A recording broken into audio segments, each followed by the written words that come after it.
Chapter 2476, Frightening Divine Dragon Star Valley, Starlight Fortress. With Hell Rush in the lead, the Hell Legion finally reached the Starlight Fortress after more than 5 hours of continuous fighting. The fortress had already undergone 2 days of repairs and looked nothing like it had. Not only did the fortress have a new physical look, but its magic array was now fully active, as well. A layer of mana enveloped the fortresses, creating an oasis in the Star Valley's mana-thin environment. Moreover, a faint layer of mist surrounded the fortress walls, adding hints of mystery and solemnity. This ancient fortress is amazing. Its mana is so dense. If we could train in the fortress long-term, our mana control would improve significantly. That's not all. If we can live and train here, we could even improve our combat standards. It's no wonder why the higher-ups asked us to take action. If we can take this fortress, we could boost our internal and core members' development speed. We wouldn't have to compete for entry slots to the demonic mist secret land every week. When the Hell Legion members saw the Starlight Fortress in the distance, their eyes glowed with excitement. The western continent lacked mana, which was why areas with high mana density became targets for the various superpowers. Players could improve their mana affinity when in those areas, and they'd have a clearer mind while training. This would be of great help as players tried to gain more control over mana. Because of this, whenever a player discovered a mana-dense area, a war between guilds shortly followed. Even the various superpowers participated. Of the mana-dense environments the Hell Legion's members had experienced thus far, none could hold a candle to the Starlight Fortress. The fortress's mana was dense enough that it would even be extremely helpful to experts of their caliber. Commander, Divine Tribe is behaving strangely. They've only sent one party to guard the front gate. They didn't even bother to send a Tier 3 NPC. Aren't they afraid that players will barge in? A Tier 3 ranger in blue leather armor commented when he only saw 6 Tier 2 players by the Starlight Fortress's entrance. In the West, ruling guilds were even required to dispatch Tier 3 NPC guards to the fortress that already had NPCs. The front gate was every fortress's weakest point, even with the defensive magic array active. If a team attacked the front gate before the gate's defensive mechanisms could be engaged, they could destroy the gate and open the fortress to invasion.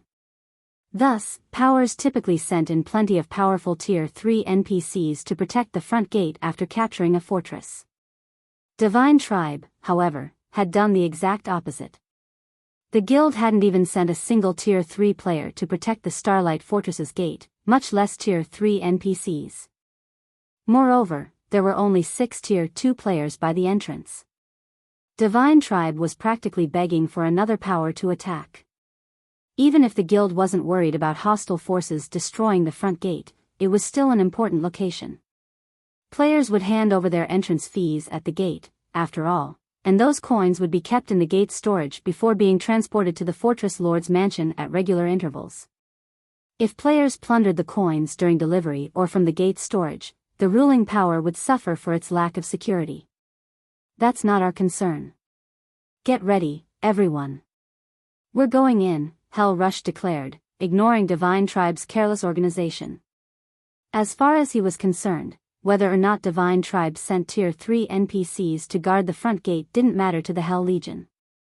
If the Hell Legion wanted to break that gate down, Divine Tribe couldn't stop them. Following their orders, the Hell Legion's members summoned their advanced ranked guild mounts, the Magicorn Steed. The Magicorn Steeds were large, the size of adult elephants.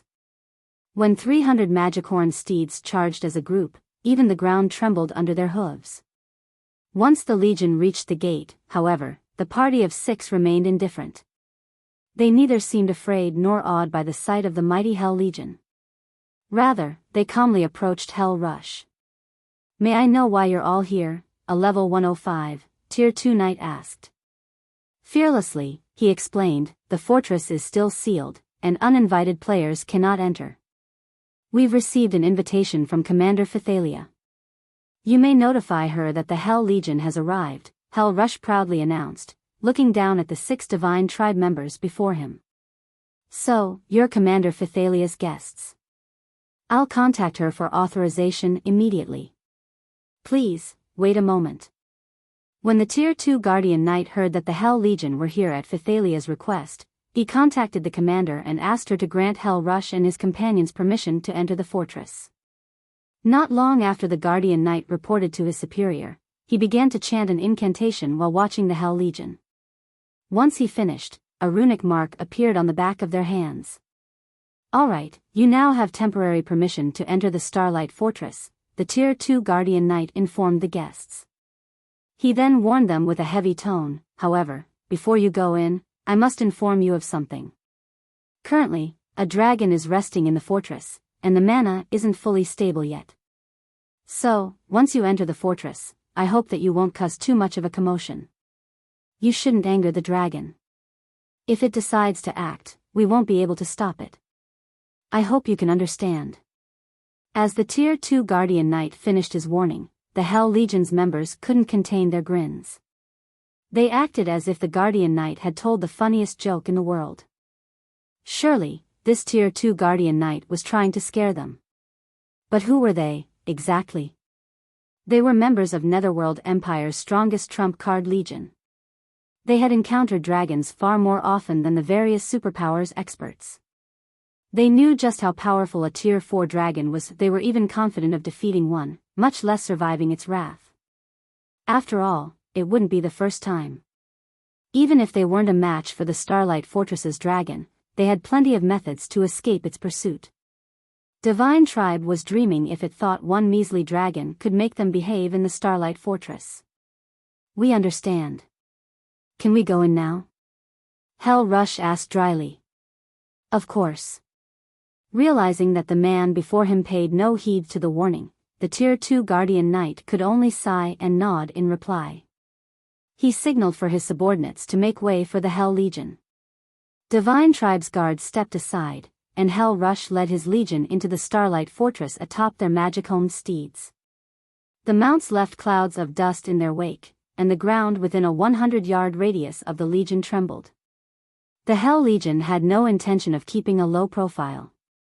As the Hell Legion entered the fortress, however, they felt an intense pressure bear down on them, and every member of the legion struggled to move. Some of them nearly fell off their steeds. What's going on? Why is there such immense pressure in the fortress? Read latest chapters at Wuxia World. EU questions filled the legion members' minds as they fought through the stifling pressure. Before they could find an answer themselves, however, a gigantic figure descended from above. Not only did this figure's wings blot out the sky, but it also made the Magicorn's steeds kneel and tremble. The mighty mounts were no longer under the Hell Legion's control. This colossal figure was none other than the Silver Divine Dragon, Auerbeck. The instant Auerbeck landed before the Hell Legion, the Legion's members realized something that left them shaken. Spatial imprisonment? But how? The Hell Legion's members sensed that space around them had seemingly frozen, and they couldn't help but gasp. At the same time, their expressions turned indescribably grim. Chapter 2477, Heaven-defying capabilities. The Hell Legion members had heard of spatial imprisonment before. In fact, they were very familiar with the ability. Quite a few special regions on the Western continent were affected by spatial imprisonment, in which players couldn't use any tools. It wasn't an uncommon effect. However, sensing the spatial imprisonment here had a different meaning. Here, it was one of the dragon's passive abilities. Crap. How are they so blessed by the system? Not only did it give them such a powerful dragon, but the dragon can even use spatial imprisonment. Who could possibly stop that? Thunder Beast, a primitive man that stood at nearly 3 meters tall, cursed as he lost his earlier complacence. The Hell Legion knew how powerful dragons were. Not only had they encountered multiple dragons in the past, but they had also clashed with a few of them. This was why they had dared to venture to the Starlight Fortress, even after learning that a dragon guarded it. Of all the dragons they had come across, however, none came close to comparing with the Silver Divine Dragon standing before them. It was only a Tier 4 infant dragon, yet the dragon might Auerbeck radiated made it difficult to move. Not even the Tier 5 dark magic dragon they had met could do this. To make matters worse, Auerbach had mastered spatial imprisonment, which only a few Apex Tier 4 NPCs could master. The Hell Legion had no chance against such a foe. Once he landed, Auerbach quietly observed the Hell Legion, and its members froze under the dragon's gaze. Auerbach then approached the Legion as they watched his every step. The closer Auerbach got, the stronger the pressure the Hell Legion members felt became. The Hell Legion's members began to regret their decision to come to the fortress, realizing they had acted a little too rashly. Had they judged the dragon's strength properly before causing a scene in the fortress, they wouldn't have been caught off guard. Wolf, your group will activate the mana barrier. Hell Rush shouted at the Tier 3 ranger beside him after seeing his teammates' growing despair. The rest of you will use that chance to retreat. Auerbach was far stronger than he had expected, but Divine Tribe was dreaming if it thought it could corner the Hell Legion with one dragon. If any other superpower's trump card Legion stood in the Hell Legion's place, they'd be helpless. But the Hell Legion wasn't just any legion. No ordinary super guild could match the legacies and ancient technology Netherworld Empire had obtained. The blue-clad ranger, Black Wolf, and the several players beside him gritted their teeth as they each pulled a dark gray crystal from their bags. They then began to chant an incantation. Dense mana radiated out from Black Wolf and his comrades. It formed a pitch-black barrier that swallowed the Hell Legion. Once the magic barrier had taken shape, the Hell Legion members were freed from Auerbach's spatial imprisonment. Hell Rush released a held breath in a deep, relieved sigh. He then commanded, "Good. Everyone, use your return scroll and retreat." The mana barrier was Netherworld Empire's greatest creation. This barrier couldn't suppress their enemies, but it would create a domain for a short time, freeing the players within from any restrictive effects. With the help of the mana barrier, players could even use return scrolls in areas that prohibited their use. Moreover, the defensive barrier would prevent anything from entering once active. The mana barrier was the best life-saving defensive tool currently available in God's domain. Hell Rush had wanted to save the mana barrier for their assault on the Fortress Lord's mansion, but right now, he couldn't care less about that. With their commander's order echoing in their ears, the Legion's members retrieved their return scrolls and began to activate them. Meanwhile, Auerbach swiped at the barrier with a claw. Boom! A massive explosion shook the Starlight Fortress as Auerbach's claw collided with the mana barrier. However, the attack didn't even crack the barrier, much less shatter it. This scene left the nearby Divine Tribe members stupefied. They had never expected the Hell Legion to have such a powerful card. They had already witnessed the Silver Divine Dragon's strength. Ordinary Tier 4 mythics were children in comparison. And yet, the mana barrier remained intact even after taking a blow from the Divine Dragon. The barrier's defensive strength was even greater than the Starlight Fortress's walls when the magic array had been inactive. So what if you have a Tier 4 dragon? You're 100 years too early if you think you can make an example of the Hell Legions. Thunder Beast laughed when Auerbach failed to destroy the mana barrier. Alright, enough. The Starlight Fortress is much stronger than we initially anticipated. We need to revise our plan once we return, Hell Rush warned his teammates, realizing that Thunder Beast wanted to linger. He had wanted to show off the Hell Legion's power before Phythalia and Divine Tribe's other upper echelons, but he had never dreamed that their dragon would be so astoundingly strong. The Hell Legion hadn't suffered any casualties, but they had sacrificed an important magic array, which was a minor loss. Of course, this experience also showed the depths of the Starlight Fortress's defenses. Auerbach might be very powerful, but if Netherworld Empire planned its next move carefully, negotiating a partnership with Divine Tribe would still be possible. As Hell Rush and his companions were in the midst of activating their return scrolls, a voice called out to them. "You guys just got to the Starlight Fortress. Why are you in such a hurry to leave?" With the question, space within the fortress seemed to shake. Following which, a phantom world washed over the fortress, isolating it from the outside world. While the phantom world took over, the mana barrier's domain waned. Although the barrier remained in place, the mana within began to corrode. A second later, the Hell Legion members discovered that mana had stopped flowing within their return scrolls, and as a result, the magic arrays under their feet began to crumble, eventually disappearing altogether. It stunned every member of the Hell Legion. What was going on? The mana barrier was still up, so why couldn't they teleport? Something's actually suppressed the mana barrier? Black Wolf, in particular, was stunned when he sensed that he no longer had control of the mana around him. Read latest chapters at Wuxia World. The mana barrier could wrestle control of a specified space, even within a forbidden land that prevented teleportation. However, something had suppressed it and thoroughly. The Hell Legion members' plummeting basic attributes and physiques made this much clear. Understanding that they had missed their chance to teleport away from the Starlight Fortress, the Hell Legion's members couldn't help but turn toward the voice's origin. After this person had asked their question, their ability to teleport had been taken from them. The speaker must have something to do with that. The Hell Legion's members found that the voice had come from Auerbach's back.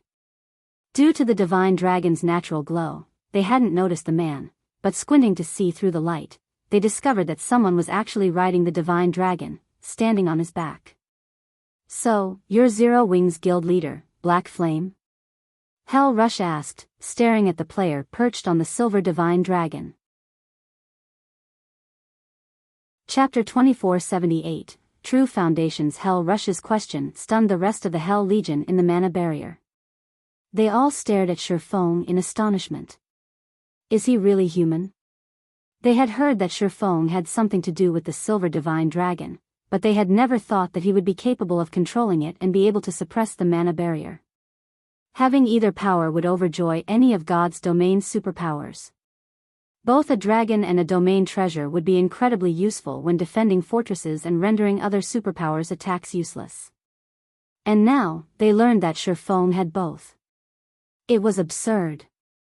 That's correct, I'm Black Flame, Shifeng replied, nodding. I never could have guessed how much strength you've hidden. The various superpowers' heads are already aching over your dragon, yet your power isn't limited to the creature. Hell Rush could not help his bitter smile as he spoke to Shifeng. The Hell Legion admits defeat. Although the mana barrier was still around them, and they had quite a few more to protect themselves from Auerbach, the magic arrays were meaningless if they couldn't teleport out of the Starlight Fortress. It would only be a matter of time before they ran out of mana barriers. Without the barrier to protect them, they wouldn't have a hope of escaping the divine dragon. As for trying to face Auerbach in battle, that would be futile. They could barely move under the infant dragon's dragon might, much less fight. In other words, the Hell Legion was utterly at Shifeng's mercy. Rather than waste time with pretenses, Hell Rush thought it wise to surrender. However, after his statement, he and his team heard a clear, soft voice. Commander Rush, I'm afraid we have a misunderstanding. I invited you here at Guild Leader Black Flame's request. Since you are the Starlight Fortress's esteemed guest, Black Flame decided to welcome you personally. Another figure stood from her position on Auerbach's back. It was Phythalia, the Divine Hymn Legion's commander. Welcome us? Hell Rush rolled his eyes. Why would anyone use a dragon to welcome guests? Not only had Shifeng arrived on the back of his dragon, but he had also used a domain tool. Did they really consider this a proper welcome? The rest of the Hell Legion glared at Phythalia. Even a fool would recognize this display as a warning. However, they had no choice but to endure the act. This isn't a suitable place for our conversation, Commander Rush. Let's continue inside the Fortress Lord's mansion, Shifeng said, unconcerned with whether Hell Rush believed Phythalia or not. He then leaped off of Auerbach and cancelled Miniature World before leading his guests toward the mansion. The Hell Legion's several vice-commanders looked toward their leader, wondering how Hell Rush would respond. Since we're already here, we might as well talk, Hell Rush muttered to his vice-commanders. He couldn't tell what Shifeng was after, and the swordsman currently held the Hell Legion's fate in his hands. Hence, he decided to concede. Hell Rush then followed Shifeng to the Starlight Fortress's Fortress Lord's mansion.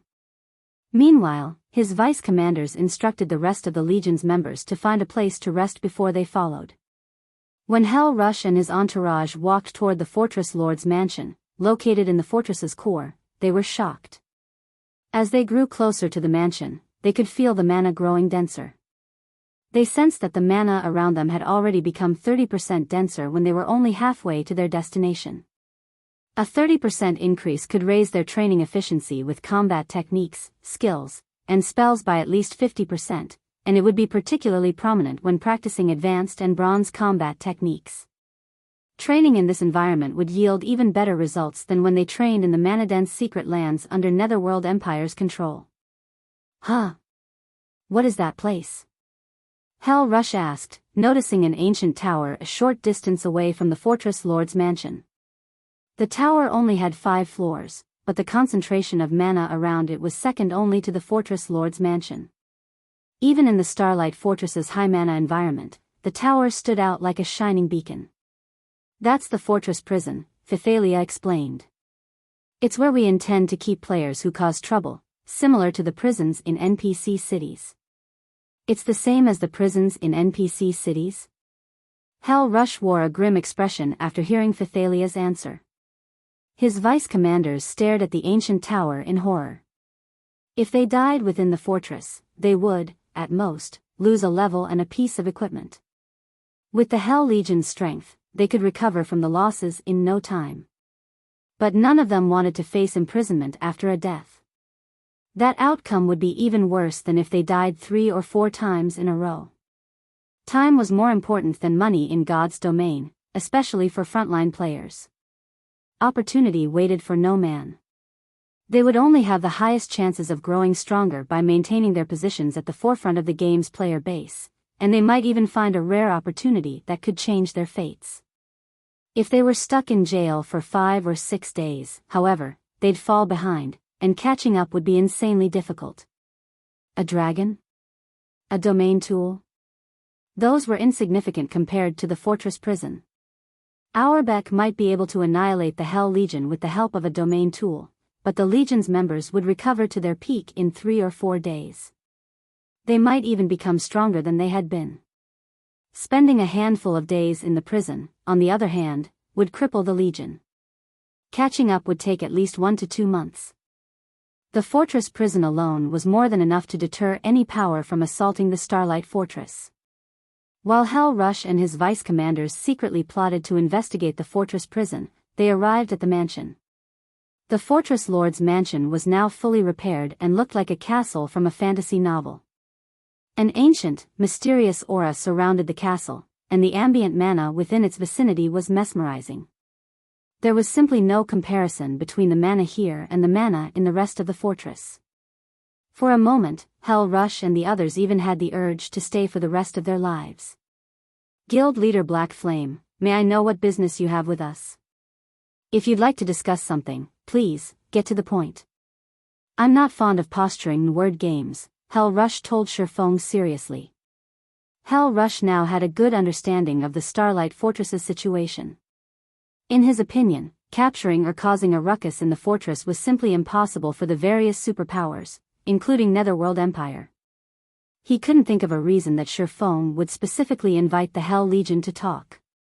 Now that you've seen the Starlight Fortress for yourselves, I'm sure you're quite interested in the fortress. I've asked you here to negotiate an alliance. Although I can't offer a temporary residence, I would like to offer Netherworld Empire's members a 40% discount on all basic expenditures within the Starlight Fortress, Shifeng explained, chuckling. 40%? Are you serious?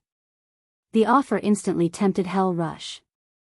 Star Valley was a forbidden land far away from civilization, and travel to the map was incredibly inconvenient. This was precisely the reason that Netherworld Empire wanted the Starlight Fortress's sole temporary residence. If his guild could secure a residence within Star Valley, Netherworld Empire's members could teleport to the Forbidden Land, saving plenty of travel time and coins. Although not having a temporary residence would be inconvenient, a 40% discount on all basic expenditures within this fortress would allow Netherworld Empire to save a ton on development costs. Basic expenditures weren't limited to facilities, such as hotels. Entrance fees would be included, as well, which players had to pay every time they wanted to enter the fortress. The discount wouldn't be a major issue if Netherworld Empire only wished to send a few hundred players, but if the guild sent thousands, a 40% discount could save them an astronomical amount of money. Of course. Shifeng nodded. What do you need us to do? Hell Rush asked. Read latest chapters at Wuxia World. EU with the Fortress Prison, the Starlight Fortress's operations would be unshakable. Logically, Zero Wing and Divine Tribe shouldn't need Netherworld Empire's help to safeguard the fortress. I wish to borrow the entire Hell Legion for a mission. Shifeng declared. Borrow the Hell Legion? Hell Rush stared at the swordsman in confusion. What do you want us to do? Zero Wing had already allied with Divine Tribe, which was a super first-rate guild and even stronger than some super guilds. It was no exaggeration to claim that Divine Tribe could deal with most matters in the West with relative ease. Zero Wing shouldn't need the Hell Legion's strength for anything. It's nothing major. I only wish to enter Star Valley's God Mode regional dungeon to retrieve an item, Shifeng stated calmly. Chapter 2479, Starlight's shocking transformation. Everyone was stunned when they heard Shifeng's goal. None of them had ever thought he'd be crazy enough to enter Star Valley's God Mode regional dungeon. Not only was God Mode the highest difficulty for a regional dungeon in God's domain, but the dungeon in Star Valley was also a level 100+ regional dungeon. Although the dungeon had abundant resources to offer, it had dangers far beyond what current players faced in the outside world. A few superpowers had sent Tier 3 teams into the dungeon not long ago, but in the end, they had been forced to retreat after less than 30 minutes inside and lost half their members. After those losses, the various superpowers temporarily gave up on the dungeon. The dungeon wasn't only dangerous because of the extremely powerful monsters within, but because of its harsh environment. Once in the regional dungeon, players would face a much higher gravitational force. Even Tier 3 players struggled to move under such pressure. To make matters worse, the monsters that called the dungeon home had high combat standards. Guild leader Black Flame, I wish I could agree to your offer, but the Star Tomb is no place for current players. Our basic attributes may remain the same inside, but that place significantly limits our mobility. Just fighting the level 105 Great Lords in the dungeon is a massive challenge, not to mention the level 105 Grand Lords, Hell Rush explained after taking a deep breath.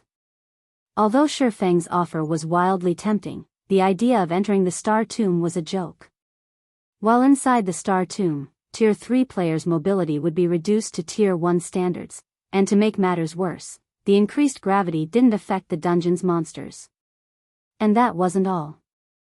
Most importantly, players' stamina consumption would skyrocket during combat in such a high-gravity environment. If players ventured too far into the Star Tomb, they could lose their lives due to stamina depletion. Moreover, players couldn't teleport out of the regional dungeon, even with Netherworld Empire's mana barrier. If they weren't very careful, they could easily team wipe. I understand your concerns, Commander Rush, but if we succeed, I'm willing to reserve 8 of the mana training rooms in the Fortress Lord's Mansion for Netherworld Empire. Of course, we'll calculate the fees separately, Shifeng informed his guest with a chuckle. I'm sure you've sensed how dense the mana is in the mansion, but the mana training rooms have even denser mana. Aside from securing various rare materials, there was another reason that Shifeng had traveled to the Western continent. He wanted the Star of Light.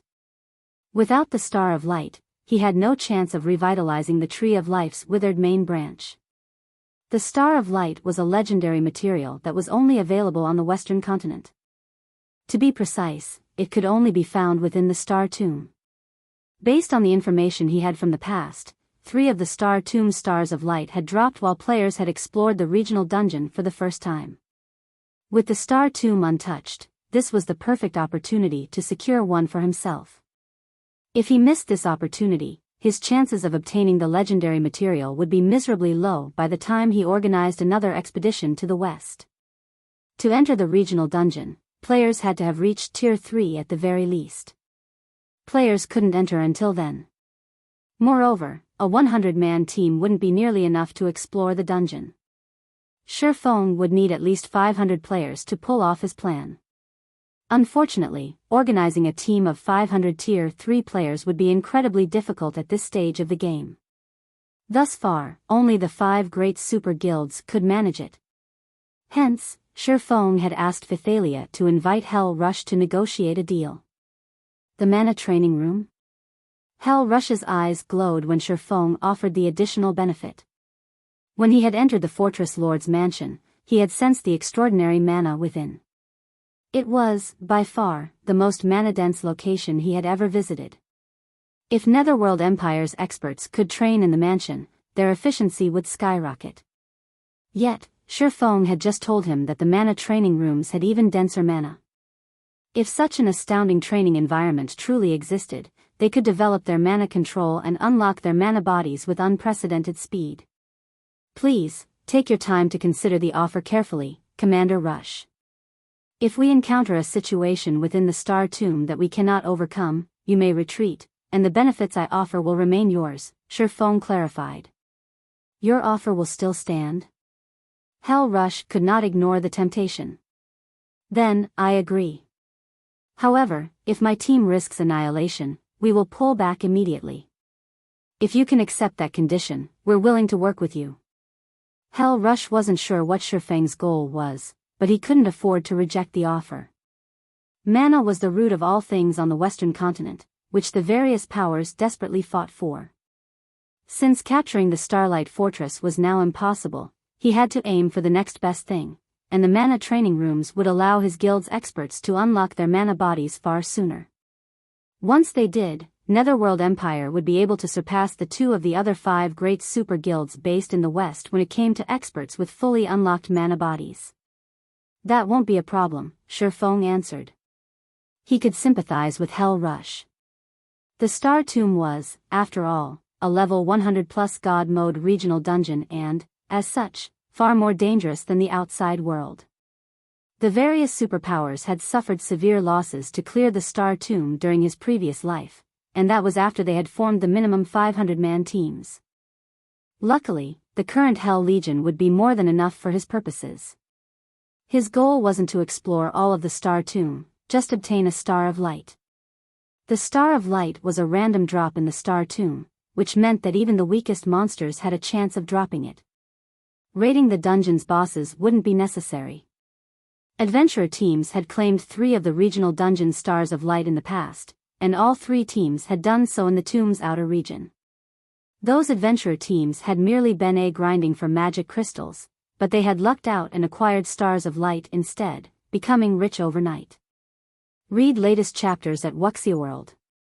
Since no one had explored the Star Tomb yet, they should have a high likelihood of obtaining at least 1 Star of Light. Following which, Shifeng signed a contract with Hell Rush stating that Netherworld Empire's members would enjoy a 40% discount on the Starlight Fortress's basic expenditures. In addition, 8 of the Fortress Lord's mana training rooms would be reserved for the guild, with each costing 300 magic crystals per hour. In exchange, Shifeng would have temporary command of the Hell Legion once they were inside the Star Tomb, and this would remain in effect until Shifeng completed his task or the team encountered more trouble than they could handle.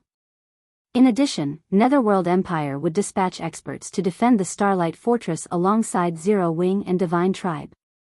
Once they had signed the contract, the alliance between Zero Wing and Netherworld Empire was set in stone. Not long after, news of their partnership spread like the plague, reaching the various superpowers in no time at all. This ignited a commotion among the various superpowers that had aimed to take the Starlight Fortress. Chapter 2480, Starlight Fortress Unsealed. What did you say? The Hell Legion agreed. Impossible. The Hell Legion has 300 Tier 3 experts, and every one of them is a lunatic. When the various superpowers received news of the Hell Legion's decision, they found it hard to believe. They had assumed the Starlight Fortress was doomed once the Hell Legion had gotten involved. Even if they didn't capture the fortress, they were sure to leave it in ruins. They were all familiar with what kind of team the Hell Legion was. It was a team of madmen. The Starlight Fortress might be impressive for its dragon guard, but after all was said and done, it only had 1 dragon. 1 dragon wasn't nearly enough to keep all 300 Hell Legion members in check. They weren't ordinary Tier 3 experts, and as long as they had a chance of victory, they'd repeatedly resurrect their members and assault the Starlight Fortress until only one side remained. This was why the various superpowers were so afraid of the Hell Legion. And yet, the situation had developed in such an unexpected way. The Hell Legion hadn't even started a decent battle, much less taken the fortress. The Legion had actually allied with the ruling power after a short discussion. Moreover, the Hell Legion had agreed to a partnership that didn't include shares of the fortress. The various superpowers' upper echelons even wondered if the reports were about the Hell Legion they knew so well. While the news spread, the various superpowers, who had been preparing to assault the Starlight Fortress, hesitated. They had only dared to target the Starlight Fortress because Netherworld Empire had expressed interest in capturing it, but now that the Super Guild had joined the fortress's ruling power, the situation had become disastrous for the various superpowers. These superpowers weren't afraid of Divine Tribe. The guild only had a few more Tier 3 experts than the rest of them. If they joined forces, however, they could easily outnumber Divine Tribe, and since the Starlight Fortress only provided players partial authority, capturing it would be child's play. But now that Netherworld Empire had allied with Divine Tribe, causing a scene in the fortress would be difficult and dangerous. Aside from the Legion members' individual strength, the Hell Legion had enough Tier 3 players that it could rival the total number in several superpowers. Including the dragon, how were the various superpowers supposed to cause enough chaos to take the fortress from Divine Tribe? Of course, these superpowers weren't willing to give up just yet. Although they knew that securing a share of the Starlight Fortress's profits was no longer possible, they still sent a large number of experts to investigate the situation within. The fortress benefits were related to too many of their interests, and they would jump at any opportunity to gain a fraction of what the Starlight Fortress had to offer. Meanwhile, in the Azure Chamber of Commerce's distant demonic silver mine. Even the Hell Legion has failed? Yan Xiaoqian muttered, stunned after reading her subordinate's report. She had already been astonished to learn that Shifeng and Divine Tribe had cooperated to capture the Starlight Fortress. Then, she had heard about the fortress's draconic resident. And now, even the fearsome Hell Legion had compromised. If she hadn't known anything about Shifeng's group, she would have assumed they belonged to some hidden superpower that developed in the Western continent's shadows. However, she knew more than a little about that group of players. Shifeng had arrived on the Western continent with 9 companions, all members of Zero Wing. When they had arrived, Zero Wing hadn't had a single ally in the West. Yet, not only had Shifeng's group established a foothold in the West after only a few days, but they had even gained 2 powerful allies. The Azure Chamber of Commerce had spent over a month establishing itself in the East. The chamber had only made a place for itself in the Dark Hills, outside of the Fire Dragon Empire's border, after investing tons of resources and manpower in the endeavor. Moreover, the Azure had only accomplished its goal because it had gathered players and secured connections on the Eastern continent early in the game. If it hadn't, securing a foothold in the East would have taken much longer. Shifeng, however, had secured the Starlight Fortress in less than 4 days, driving the Western continent's various superpowers crazy. Young miss, we don't have much time left before the competition between families. The family has already ensured that you'll have use of the trial grounds. They hope you will cherish the opportunity and restore the reputation the family lost during the prior competition. Please don't let other matters distract you, an amiable old man advised, sitting next to Yan Xiaoqian in one of the mine's lounges. I understand. Zero Wing merely has a foothold in the West and access to more resources now. It still isn't nearly powerful enough to help Silent Wonder win the family's annual competition, Yan Xiaoqian said, nodding. Once she had calmed her flustered heart, her confidence returned. Zero Wing might now have a place on the Western continent, but whether or not it could develop in the West was a different matter entirely. The guild's greatest enemy wasn't the Western continent's various superpowers, but the demonic creature armies. As a forbidden land, no kingdom or empire protected Star Valley. In other words, the Starlight Fortress would face the full brunt of the demonic creature armies without NPC help. It was easy to imagine how much danger the fortress was in. Even if Divine Tribe and Netherworld Empire cooperated, they couldn't necessarily protect the fortress from the demonic creature's invasion. Even if Zero Wing defended its hold on the Starlight Fortress, that had nothing to do with helping Silent Wonder. The guild's foundation in the west was newborn, and the western continent's training grounds were superior to those in the east. In that case, young miss, we should go, the old man insisted. She nodded in response, but she couldn't help but gaze toward Star Valley. Just you wait. I will not let Silent Wonder defeat me in this competition. Yan Shaoqian inwardly swore, recalling Shifeng's utter disregard for her and Azure before leaving the demonic silver mine. Her family had paid a huge price to get her access to the trial grounds. This was an opportunity that few in God's domain could enjoy. As long as she could complete the trial, she could even defeat Shifeng, let alone Silent Wonder. While Yan Shaoqian left the demonic silver mine atop her flying mount, Shifeng led the Hell Legion to Star Valley's inner region. Even Tier 3 players could lose their lives in the Star Valley's outer region, to say nothing of the level 100+ Forbidden Lands inner area. The lowest leveled monsters in the inner region were level 110, and they generally moved in groups with Grand Lord leaders. Each of these groups consisted of over 1,000 monsters, with some of the larger groups having 2,000 or 3,000. They were practically roaming armies. If a 100-man Tier 3 team encountered these monsters, the slightest mistake could lead to a team wipe. Fortunately, the Hell Legion's members were extraordinarily strong, and there were 300 of them. They could venture through the inner region in relative safety, although their progress was incredibly slow. After more than 10 hours of travel, Shifeng and his team reached the inner region's boundary. They could see a gigantic mountain not far from their position on the inner region's border.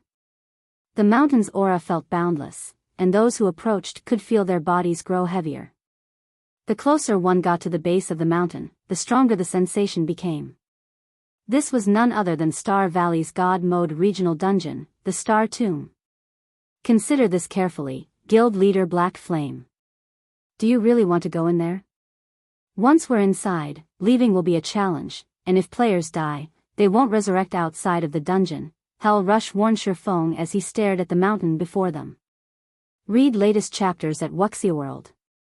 The Star Tomb was a very special location. When players normally died, they'd resurrect in the nearest NPC town or city, but that wasn't the case in the Star Tomb. No matter how many times players died, they'd only return to life within the dungeon. I understand. Let's head in. Shifeng was quite familiar with the Star Tomb's peculiarities, yet he walked into the regional dungeon with no hesitation. Hell Legion's members only glanced at each other before helplessly following the swordsman. Shortly after Shifeng and his team entered the Star Tomb, the Starlight Fortress in Star Valley's outer region lit with a bright glow as the seal was finally removed. The Starlight Fortress had opened to the public. Chapter 2481, Fortress of Astronomical Value. Quick, look. The Starlight Fortress is open. It's finally open. I've been waiting for this moment. The various superpowers and independent players in the nearby forest immediately noticed the dazzling glow that enveloped the Starlight Fortress. They had been waiting for the fortress to open to the public, especially the independent players. They all had great expectations.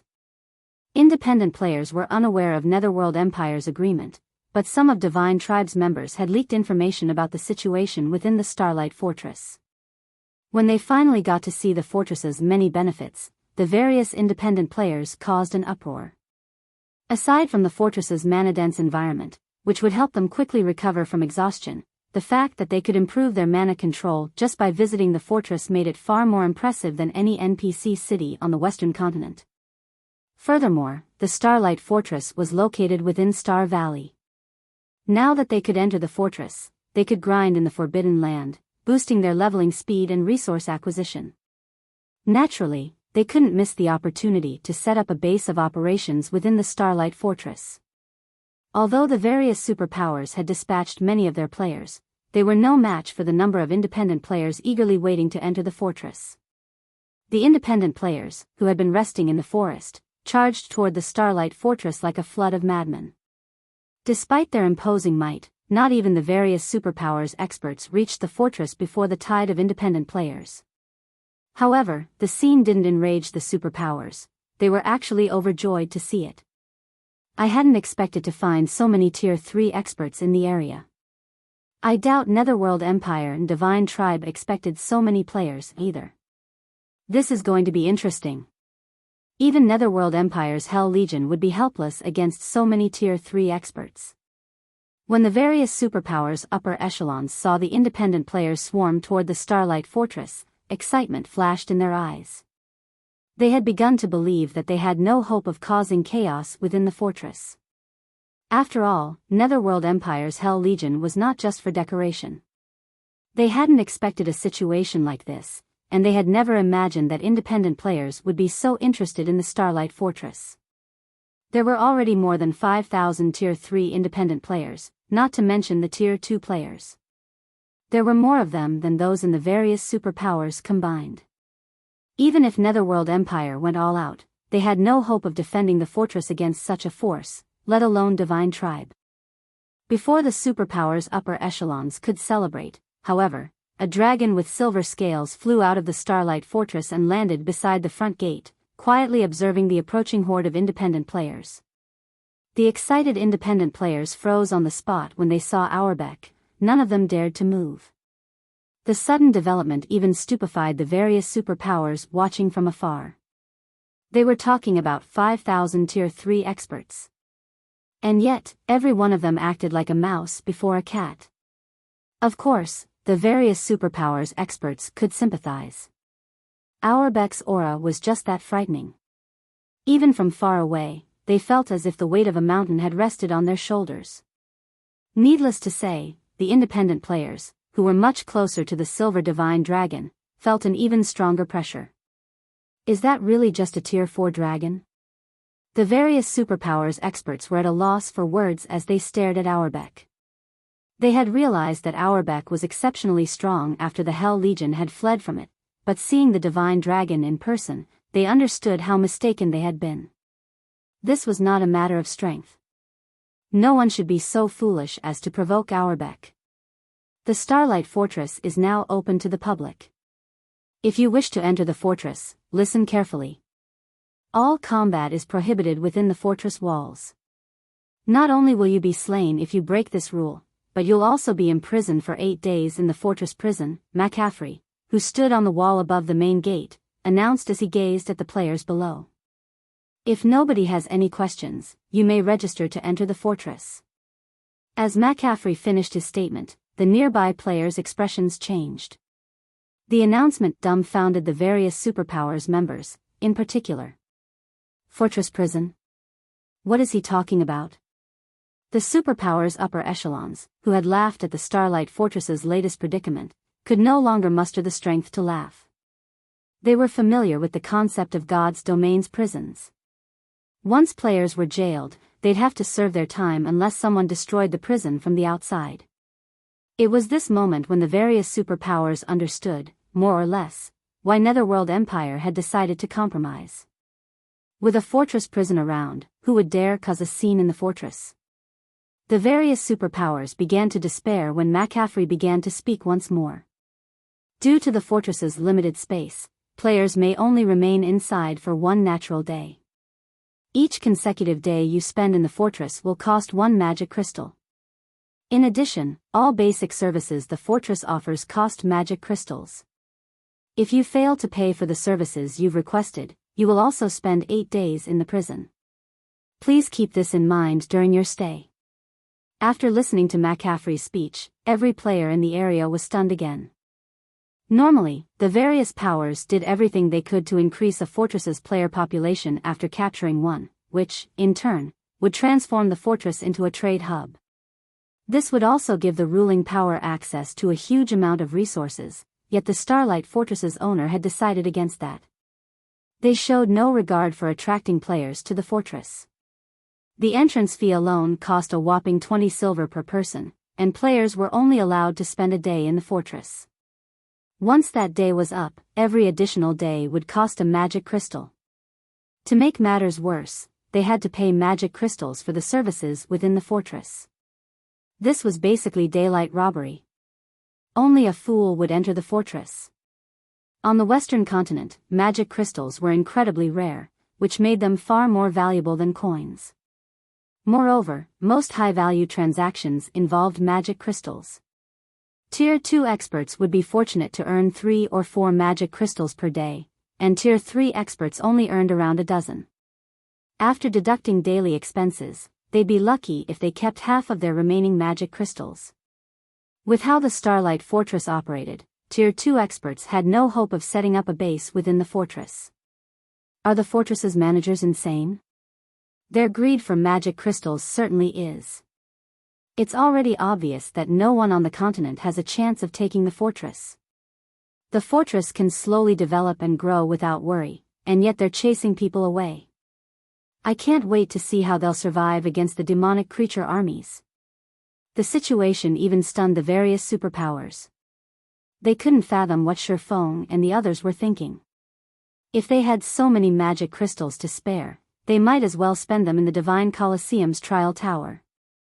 Moreover, players could afford a luxury meal, which would help them recover from exhaustion far faster than within a mana-dense environment, with 20 silver to spend.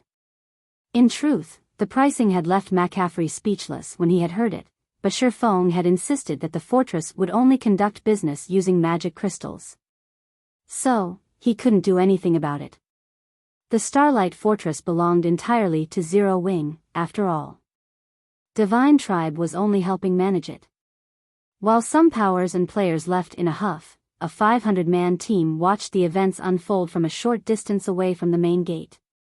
"Are we still going in, Commander?" a ruthless, level 106 man asked the robust man in leather armor next to him. Read latest chapters at Wuxia World. The robust man was Crow, the Stormheart Adventurer team's commander. "Of course. We might as well take a look since we're here," Crow said, gritting his teeth. The 20 silver entrance fee wasn't a major concern for Stormheart, but the fact that the fortress's basic amenities cost magic crystals wasn't something Stormheart could afford to play with. But Crow's curiosity was too strong to ignore. Thus, he decided to go in and look around. At worst, they'd have paid the entrance fee for nothing. Having given his answer, Crow led his team toward the Starlight Fortress's front gate. Chapter 2482, Mana Changes. Once Stormheart's members paid the exorbitant entrance fee, they carefully walked through the front gate under Auerbach's watchful eye. What? Some players are actually willing to pay such a fraudulent fee? Maybe they've decided to do some sightseeing since they've already gone to the effort of reaching the fortress. The players that had been preparing to leave the area watched Crow and his team with contempt as they entered the Starlight Fortress. A 20 silver entrance fee was unheard of on the western continent. With 20 silver, a player could fully repair their weapons and equipment in an NPC city.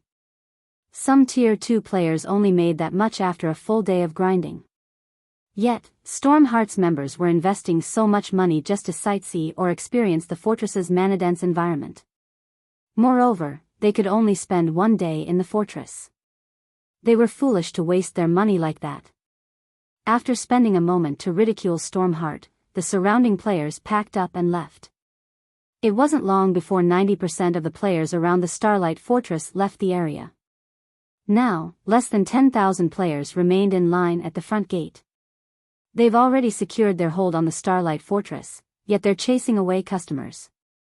We won't have to lift a finger to ensure the fortress's demise.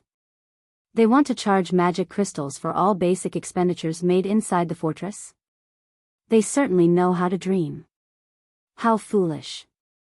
Do they really think they can squeeze players for all they've got just because the Starlight Fortress is the only open fortress in Star Valley?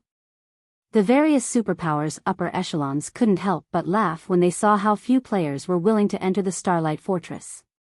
They had been afraid that the fortress would make some bold move to widen the gap between them, but it seemed their concerns had been meaningless. 20 silver to enter a fortress was a high price to pay, but many expert players could tolerate the cost. With the resources available in Star Valley and the Starlight Fortress's benefits, they could easily earn back the coins and more. However, the Starlight Fortress had crossed the line by charging magic crystals for its basic services. On the Western continent, magic crystals were players' foundation. Without magic crystals for their combat runes, players' combat power would decrease significantly. Unfortunately, as luck would have it, magic crystals were painfully rare in the West.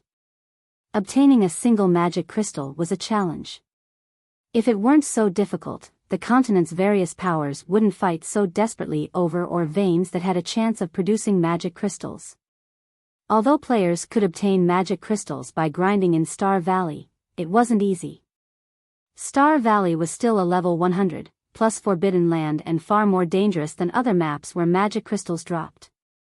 If a player decided to focus their development around the fortress, they'd only be cheap labor for the ruling power. Only a fool would accept that burden. Following which, the various superpowers' upper echelons commanded their teams to turn around and leave. They had no intention of entering the Starlight Fortress. They had learned of the fortress's situation from the spies they had planted in Divine Tribe before the Starlight Fortress had opened to the public. They had no reason to enter the fortress to verify the reports. They'd only be handing over their hard-earned coins by doing so. McCaffrey felt frustrated as he watched so many players walk away from his position on the fortress's wall. Those players were potential money and resources. Surephone could have easily transformed the Starlight Fortress into a prosperous trade hub by lowering his prices, yet he had insisted on charging magic crystals for all basic services. That condition alone had deterred the majority of players from visiting the fortress. While the various superpowers walked away from the Starlight Fortress, the Stormheart Adventurer team had made it inside. So, this is the Starlight Fortress? The mana density is so high. It's no wonder why the entrance fee is so exorbitant. This environment is certainly worth the price. Stormheart's members were mesmerized when they sensed the ambient mana within the Starlight Fortress. They were not members of the various superpowers, just independent players. Even if they were a part of a top adventurer team, they could only get their hands on limited resources. The resources Stormheart possessed couldn't even compare to that of first-rate guilds. Needless to say, they didn't have access to mana-abundant locations either. They had to rely on their exceptional talent and hard work to develop slowly. We'll only be able to rest here from time to time. We can't afford to go bankrupt, the ruthless man beside Crow said as he glanced at the pricing boards outside the nearby hotels. Even in NPC kingdoms and empires' capital cities, the most expensive, luxurious hotel room only cost 10 silver per night. However, not only were the hotel rooms in the Starlight Fortress small, but they were also astonishingly expensive. A room actually cost 1 magic crystal per night. Their team currently had 500 players. If they rented hotel rooms for the night, they'd have to pay a total of 500 magic crystals. The rest of Stormheart's members could only nod in agreement. Not even first-rate guilds could afford such a costly expenditure, let alone Stormheart. Only superpowers would have the funds to rent these hotel rooms. Wait. The mana here is different somehow, a Tier 3 female elementalist suddenly spoke up. Different? Curious, the ruthless man began to pay more attention to the mana around him, but he failed to find anything unusual about it. How is it different? No. She's right. Crow exclaimed. To be precise, this area has different types of elemental mana. Emichim. I can sense the 3 supreme elements, and the mana is growing even denser, the female elementalist explained. Ordinary Tier 3 experts would likely struggle to sense the differences in the ambient mana, but she had a special mana legacy, which allowed her to notice the minute oddity. The 3 supreme elements? The ruthless man was stunned. Excitedly, he asked, doesn't that mean that this fortress's environment is similar to the environment of ancient times? Experts constantly researched and tried to understand more about God's domain's current affairs and history every day. The information hid many opportunities, and for independent players and adventurer teams, who lacked resources, this was one of the few reliable ways to encounter fortuitous opportunities. Naturally, Stormheart and its members were no exception.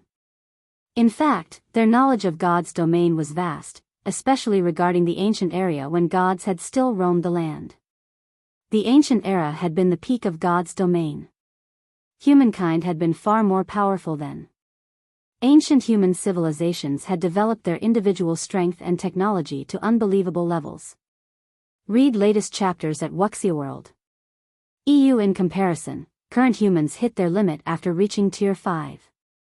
Moreover, most Tier 5 powerhouses nowadays were far weaker than those of the past. The biggest difference between the past and the present was the composition of ambient mana. During ancient times, ambient mana had been composed of all 7 elements, but now, it only included the 4 major elements. The remaining 3 supreme elements could only be found in certain locations and in almost negligible amounts. This was why God's domain's creatures couldn't fully comprehend and control mana, which made it harder to reach new tiers. And yet, within the Starlight Fortress, the 3 supreme elements had gathered, creating an environment reminiscent of ancient times. This was a heaven-defying opportunity. Chapter 2483, Hidden Madness. As soon as the ruthless man finished speaking, excitement flashed in his Tier 3 comrade's eyes. If the Starlight Fortress's environment were reminiscent of ancient times, consisting of all 7 elements, it would be a true paradise for players.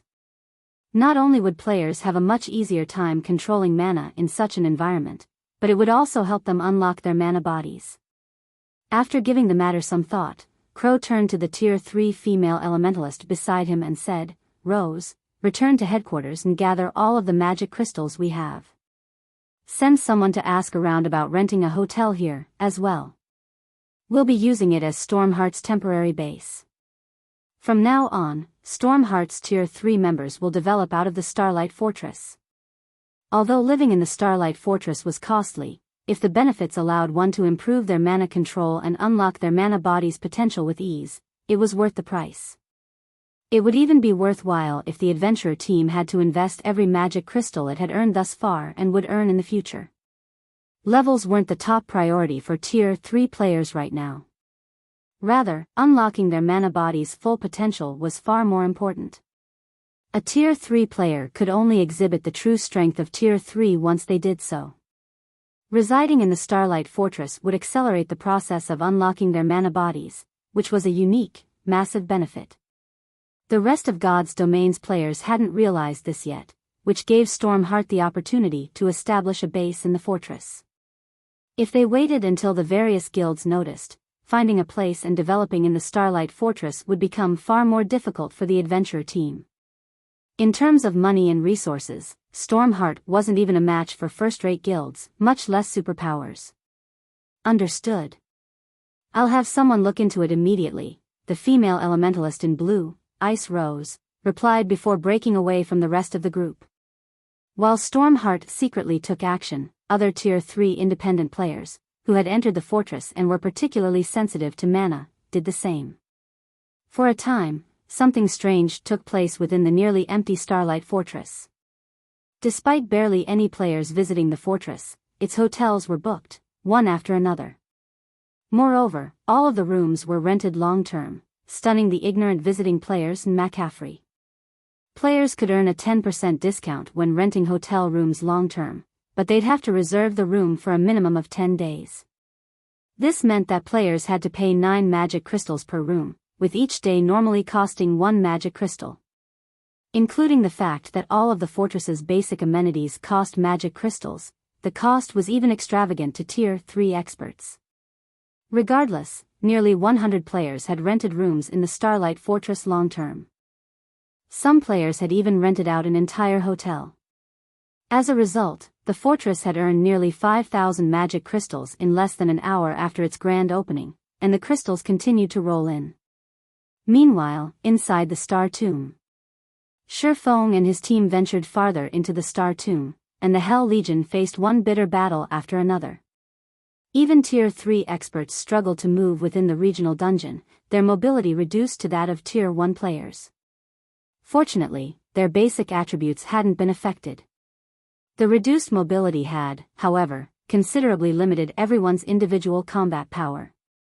In the outside world, every member of the Hell Legion could solo a level 105 Great Lord, but in the Star Tomb, they could barely defeat a level 105 High Lord. The Earthen giants in the regional dungeon's outer region typically moved in groups consisting of several hundred, with each having at least 100 great lords. These small armies were an extraordinary challenge for the Hell Legion. Every time they encountered a group of monsters, the Legion spent over an hour to defeat them, and once the battle was over, they had to retrieve their tents to recover their lost stamina.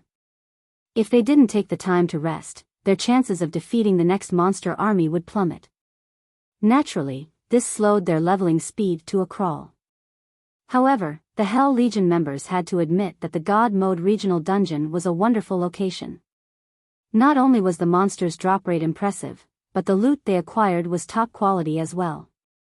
One would have to slay Grand Lords for the slightest chance of obtaining secret silver weapons and equipment in the outside world, but in the Star Tomb, they could slay Great Lords to acquire the same ranked items. Furthermore, the dungeon's Great Lords had a chance of dropping level 105 secret silver set equipment. After over 20 hours of battle in the Star Tomb, the Hell Legion had completed 2 secret blue sets and 1 thorn set. The secret blue set was a set equipment for magical classes, while the thorn set catered to plate armor classes. Although both were only 6-piece, level 105 secret silver set equipment, they were definitely considered top tier in an era when most guild experts hadn't yet reached level 105, even the Hell Legion's members coveted the set equipment. Although the weakest piece of equipment among them was level 105 secret silver rank, with a few players having level 105 fine gold and dark gold equipment, the benefits of a complete secret silver set equipment were slightly greater than the items they currently wore. If they were willing to part with the set equipment, they could easily demand astronomical prices. Star Tomb's monsters also dropped plenty of magic crystals and mana stones. The Legion had even acquired 3 combat techniques and Tier 2 skill books. Unfortunately, the Hell Legion had entered an agreement with Shifeng before they had entered the regional dungeon. Since Shifeng had employed the Legion for this expedition, all loot they acquired would belong to him. The Hell Legion would only gain EXP within the dungeon. Guild leader Black Flame, "We found the path to the Star Tomb's second floor ahead," Hell Rush reported, gesturing to a massive tunnel not far from the team. The monsters in the area are too concentrated, however, and there are a few Grand Lords in the mix. Pushing past them is impossible. I'm afraid we'll be limited to this area. The Star Tomb's interior had a similar structure to a tower, separated into multiple floors. Each floor was the size of a level 15 map in the outside world was more difficult to clear than the last. As players ascended, they'd also be subjected to higher gravitational force. None of the various superpowers had made it past the central area of the Star Tomb's first floor, near the passage to the second. Reaching the second floor proved almost impossible for current players. To make matters worse, players couldn't use summoning tools or war weapons in the Star Tomb. They couldn't even activate their berserk skills. Combined with the intense gravitational force, the Hell Legion was limited to taking on a few dozen Great Lords and a Grand Lord at a time. If the Legion tried to take on 3 or 4 Grand Lords at once, they'd be eliminated. They wouldn't even have the chance to flee. With their suppressed movement speed, they were considerably slower than the Earthen giants.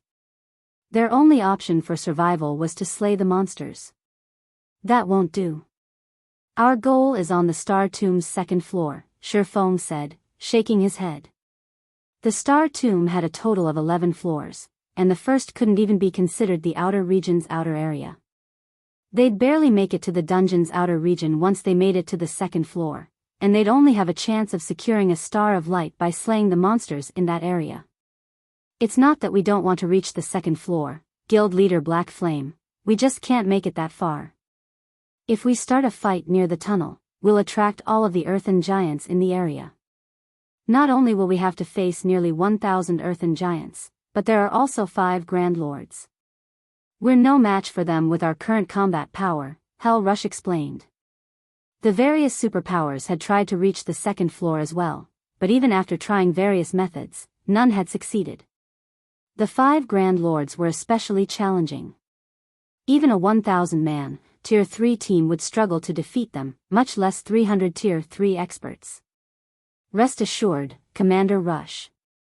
I can't make any promises regarding the rest of the Earthen giants, But you can leave the Grand Lords to us, Shifeng said, chuckling as he gave the 8-meter-tall earthen giants an anticipatory look. You'll deal with them? Hell Rush swept his gaze across Shifeng and his companions. Their team only included 10 of Zero Wing's members, and although he hadn't seen these players fight yet, he recognized that they all had extraordinary combat power. If these 10 players worked together, they might be able to take on a Grand Lord-ranked earthen giant by themselves. Unfortunately, 5 Grand Lords guarded the passage ahead. No matter how Hell Rush thought about the idea, it seemed like a joke. That's right. Do you think you and your legion can take out the rest of the monsters? Shifeng asked, nodding. If you can stop the Grand Lords, the rest won't be a problem, Hell Rush said, flashing a confident grin. But, are you sure that you can defeat the 5 Grand Lords? Read latest chapters at Wuxia World. Don't worry about them. Shifeng then turned to Yan Tianqing and the others and asked, you guys can deal with the Grand Lords, right? No problem. Leave it to us. After watching the Hell Legion, we've been itching for a fight, Yan Tianqing replied with a wide smile. Alright, let's lure the 5 monsters away from the rest of the group first, then, Shifeng decided.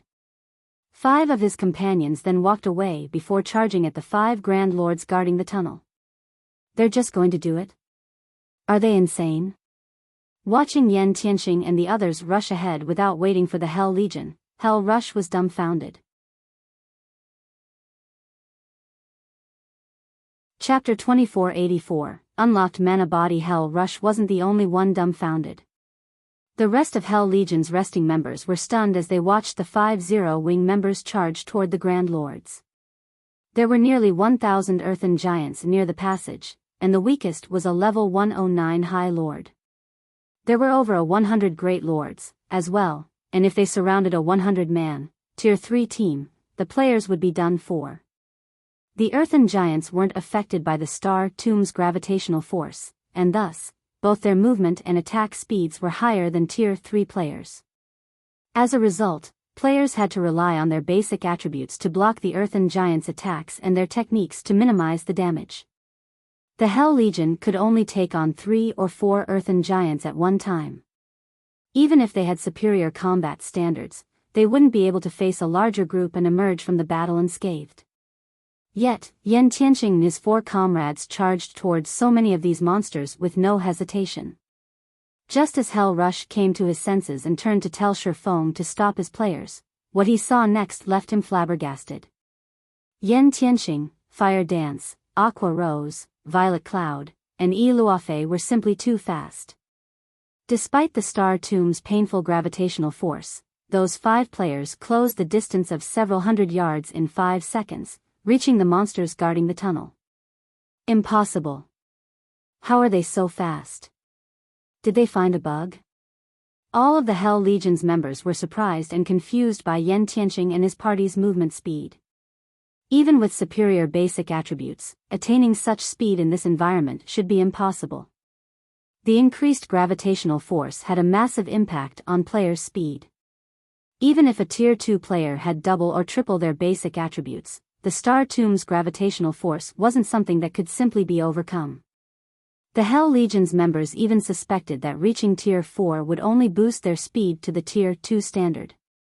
And yet, Yan Tianqing's group moved as easily as they did outside of the regional dungeon. It was unbelievable. Wait, why is the mana around them so dense?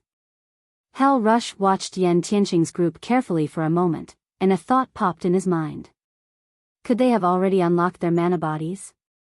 Even as he wondered if it were possible, he found the idea laughable. Most of the various superpowers experts hadn't even begun to unlock their mana bodies, much less to their full potential. The Hell Legion member who had progressed the furthest had only unlocked 20% of their mana body. They still had a long road ahead to reach 100%. They'd likely need 1 or 2, perhaps even 4 or 5, months to accomplish the task. One couldn't simply unlock their mana body's full potential overnight. Players would have to continuously try to understand and control their mana bodies, starting the process from the very beginning. Hence, it was a long and arduous process. However, the mana surrounding Yan Tianqing's group was so strong that it puzzled Hell Rush. Thus far, Yan Tianqing and the others hadn't participated in any of their battles, so Hell Rush hadn't noticed anything different about the mana around them. He had assumed that they used some special weapon or equipment piece that made the mana around them so dense. Now that these players were on the move, however, the mana around them grew denser, and it wasn't a result of attracting ambient mana. Rather, this mana felt as if it originated from the players. Before Hell Rush could shake the thought, however, Yan Tianqing and his companions reached their targets. Earthen Chieftain, Elemental Creature, Grand Lord, Level 112 HP 330,000/330,000,000. An Earthen Chieftain was already an incredibly tough monster in the outside world. Elemental creatures had high magic resistance, after all, and the Earthen Chieftain's body was composed of solid stone, which gave it a defense that could rival inferior dragons. There was also the fact that the Earthen Chieftain's HPs were so high. A 100-man team with 30 Tier 3 players would struggle to raid an Earthen Chieftain in the outside world at this stage of the game, and every team of that caliber was considered first-rate in God's domain. Ordinary powers didn't even have enough experts to form such a team. The instant Fire Dance reached her Earthen Chieftain, the Grand Lord, which had long since detected the assassin, raised its fist and slammed it down on her. The Earthen Chieftain was 8 meters tall, and its fists were as massive as boulders. Watching its fist descend toward Fire Dance was like watching a small mountain fall on her. There was no way she could dodge the attack, she'd have to block it. Finally, I can test my mana body's strength properly. A hint of excitement flashed in Fire Dance's eyes as the Grand Lord's fist fell. She immediately unsheathed 1,000 transformations, countering the Earthen Chieftain's attack with a normal strike. When she had emerged from the Legacy Gate, she had only been a small step away from unlocking her mana body's full potential, and after using the Legacy Room, she had resolved that issue. She had spent some time experimenting with her mana body, finally unlocking its potential to 100% a day ago. However, she had been busy with the Starlight Fortress's matters and hadn't had time to test out her mana body. Now that she had the perfect opportunity to so, she wouldn't waste it by relying on her more powerful skills. Is she insane? She's only an assassin, yet she's trying to tough it out. The Hell Legion's members thought Fire Dance was overestimating her strength when she hadn't used a skill to dodge the Grand Lord's attack. With her speed, evading the blow shouldn't be hard. She was a Void Realm expert, after all. She should have recognized the Earthen Chieftain's attack trajectory immediately. And yet, the assassin was trying to counter the Earthen Chieftain's blow. She had to be suicidal. Boom! The sound of an explosion echoed throughout the area, and the ground trembled. The impact's shockwave threw dust into the air. Once the dust settled, the scene before the Hell Legion's members stunned them. She blocked it. An assassin, a class known for its speed, had successfully blocked the Earthen Chieftain's attack. Crap. She actually blocked it? Is she really an assassin? The Hell Legion members felt their worldview crumble when Fire Dance had emerged from the exchange without injury. Not even Thunder Beast, who had the highest strength of any Hell Legion member, would be a match for a monster like the Earthen Chieftain. He'd have to rely on the Legion's healers to tank the Grand Lord. And yet, Fire Dance had countered the attack without taking any damage. Sure enough, an unlocked peak gold mana body is amazing. Even a normal attack is so powerful. If she can learn a mana technique, she'll likely be able to solo mythics. When Shifeng saw Fire Dance dominate the Earthen Chieftain, he couldn't help his desire to unlock his own mana body. God's Domain's players would only be considered true experts once they had unlocked their mana body's full potential. If they didn't, they'd only be considered pseudo-experts, even after reaching Tier 4. Take the Star Tomb, for example. If players entered the dungeon without fully unlocking their mana bodies, they'd struggle against the regional dungeon suppression. Hence, the first thing all experts needed to do upon reaching Tier 3 was unlock their mana bodies. Levels and tiers had to be set aside. Until they succeeded, they wouldn't even qualify to explore God's domain. Read latest chapters at Wuxia World. EU. While Shifeng admired Fire Dance's display, the assassin used shadow steps to appear behind the Earthen chieftain. It's my turn. Fire Dance raised 1,000 transformations, aiming for the back of the Grand Lord's head. Absolute strike. Darkness immediately surrounded Fire Dance. Minus 424,538. A damage of over minus 400,000 appeared above the Earthen chieftain's head, and silence fell over the Hell Legion. Chapter 2485. Inhuman battle, over 400,000 damage? Is she even human? Every member of the Hell Legion wondered if they were hallucinating when they saw the bright red numbers above the Earthen chieftain's head. For a moment, they even wondered if Fire Dance was an NPC disguised as a player. Even they, experts who stood at the pinnacle of God's domain, could barely cause over minus 70,000 damage to the Earthen giants with Tier 3 skills and spells. Hell Rush, one of the Legion's strongest players, could only deal around minus 150,000. These monsters' ridiculously high defense and magic resistance could practically rival archaic species of the same rank. And yet, they had just watched a Tier 3 assassin deal over minus 400,000 damage to the Grand Lord ranked Earthen chieftain, and she had only used a Tier 2 skill. Even at Tier 3, assassins didn't have many options for raising their attack's power. Most of their skills focused on speed, increasing their total DPS. But Fire Dance had obliterated what they had known about the class. How could she even be considered an assassin with that kind of raw power? She was even more of a berserker than actual berserkers. Before the Hell Legion members could recover from their shock, Yan Tianqing and the other 3 Zero-Wing experts started their battles with their own Earthen chieftains. Yan Tianqing effortlessly evaded his Grand Lord's straightforward attack, circling to the Grand Lord's back. He then brandished his daggers and sent several beautiful, silver arcs slicing into the Earthen chieftain's back. Minus 134,324. Minus 274,543.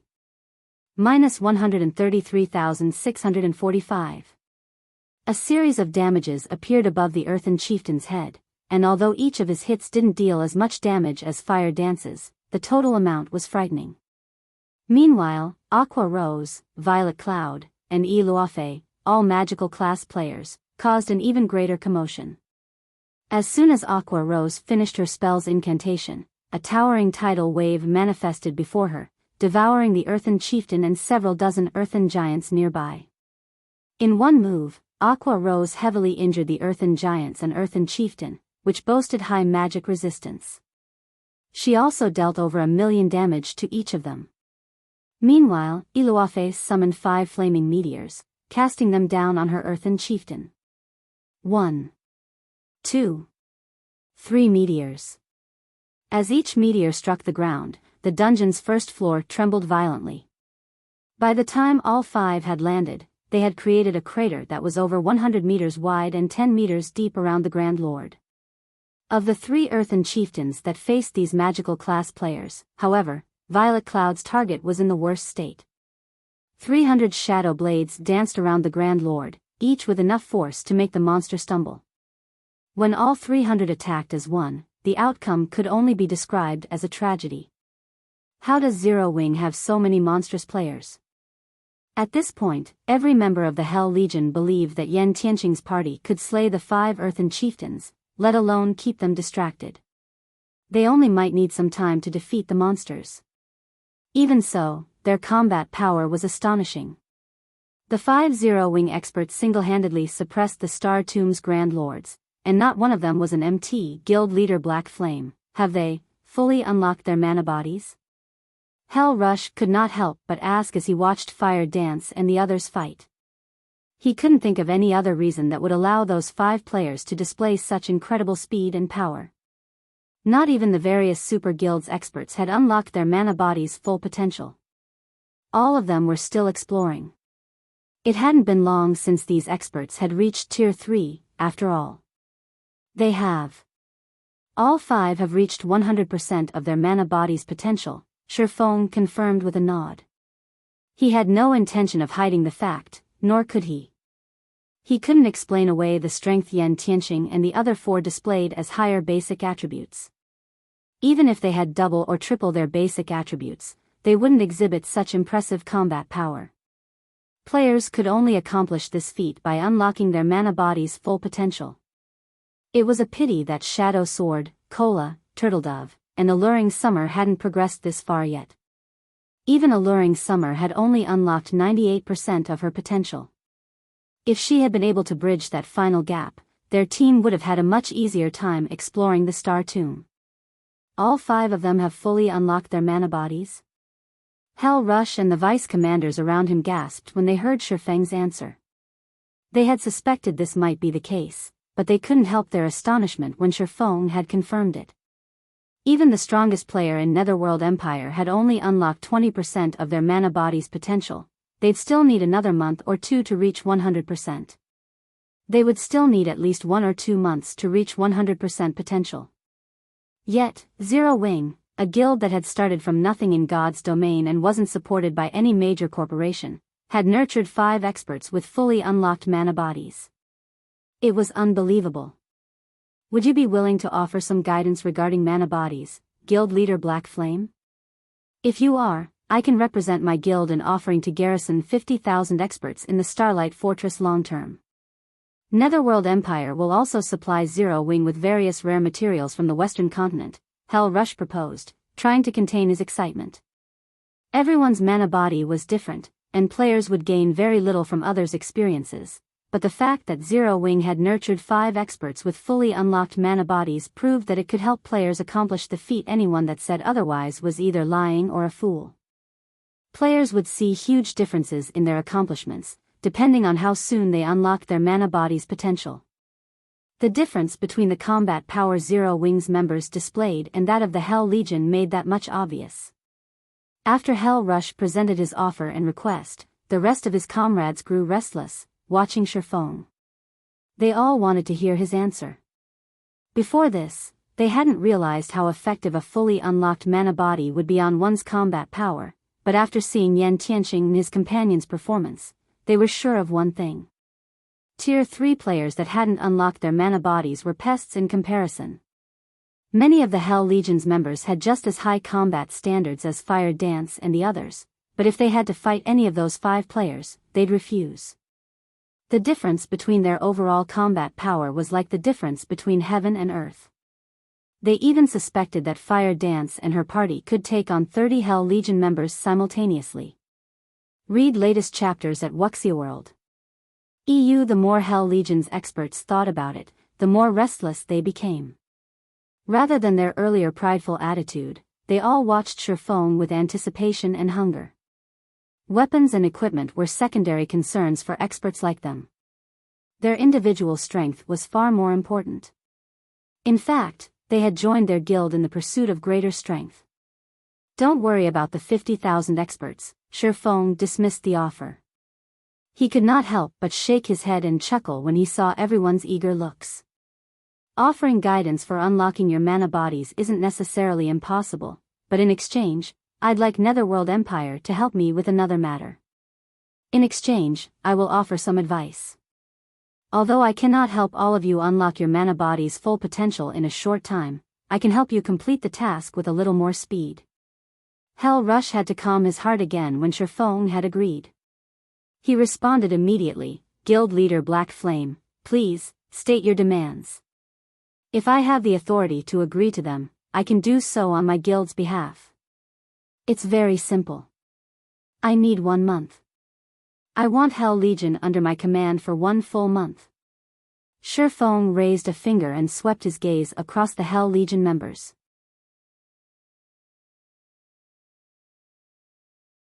Chapter 2486, Earthen Chieftains Loot. When Shifeng finished speaking, Hell Rush and the others revealed astonished expressions on their faces.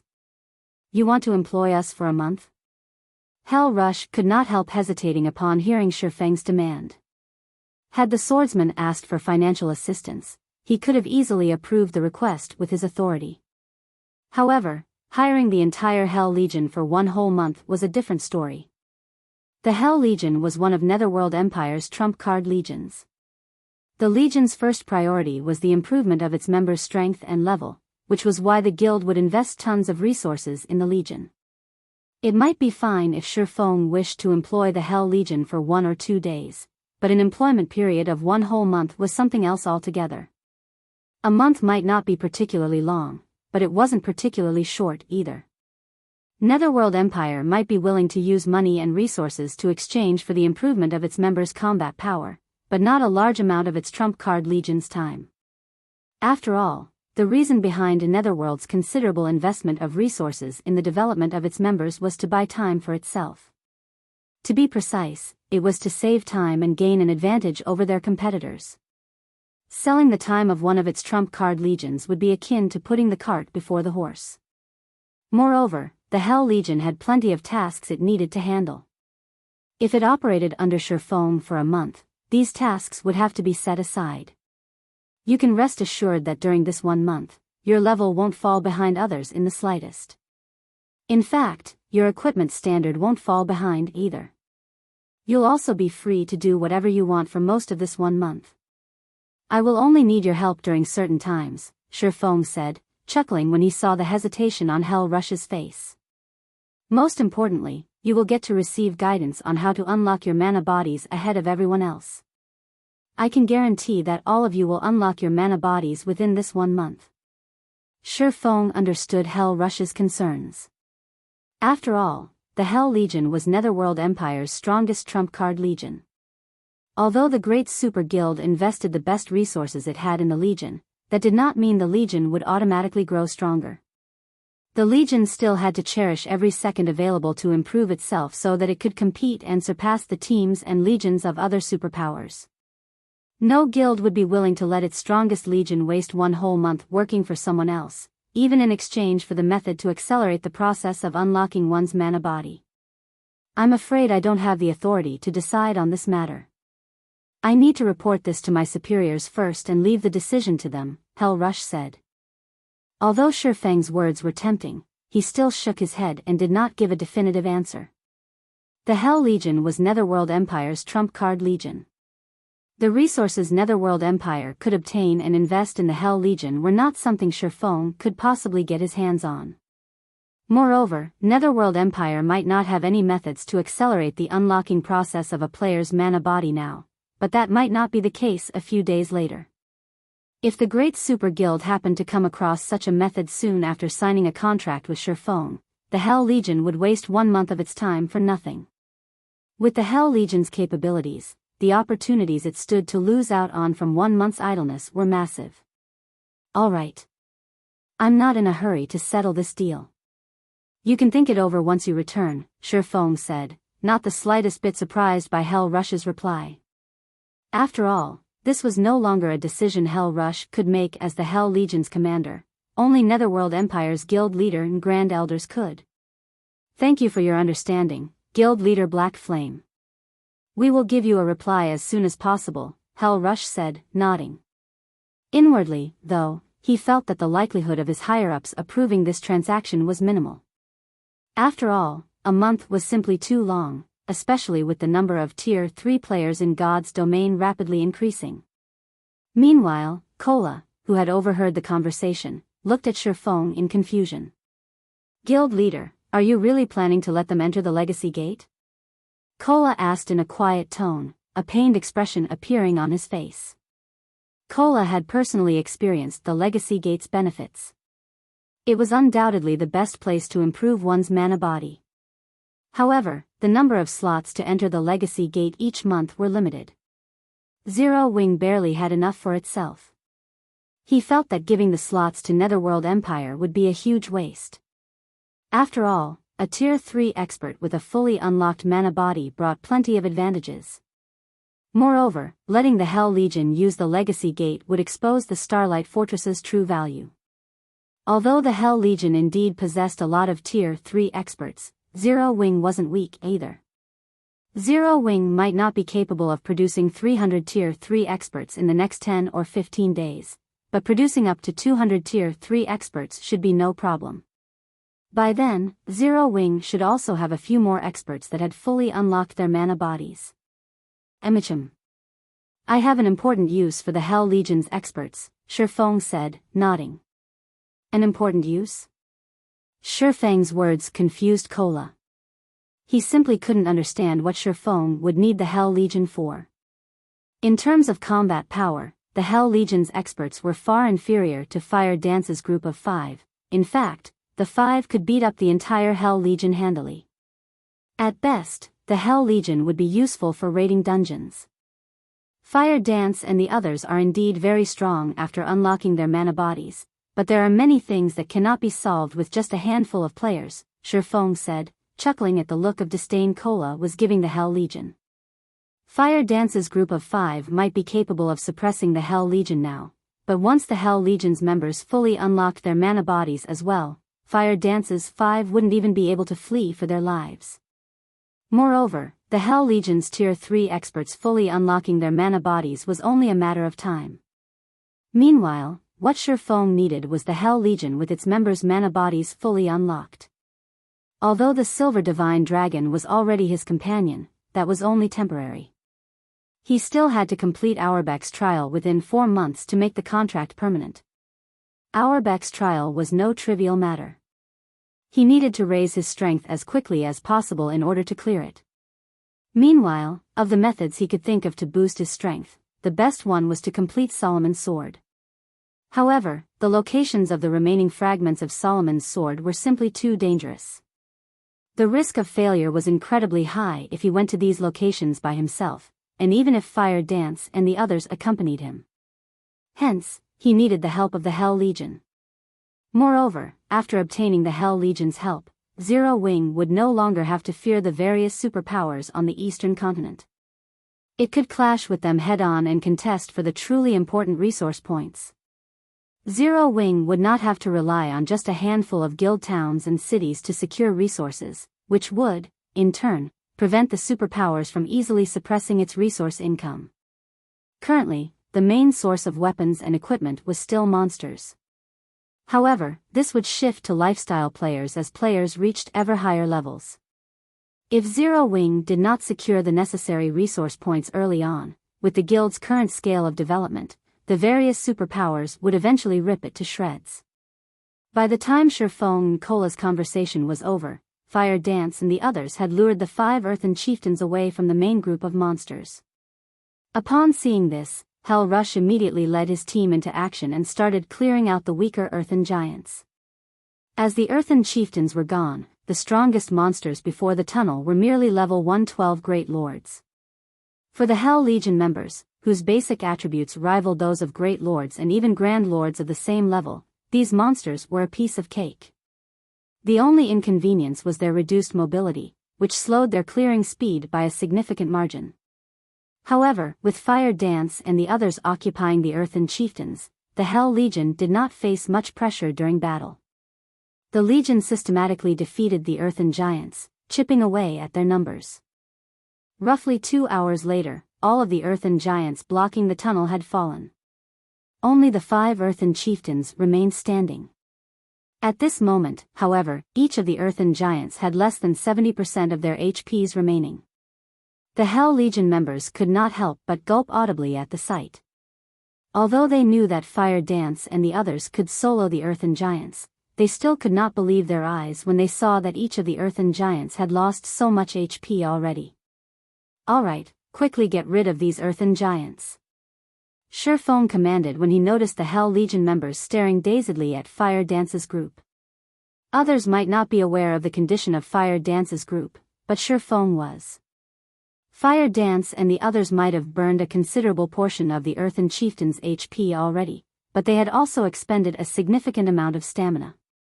With their remaining stamina, finishing off the Earthen Giants all by themselves would be impossible.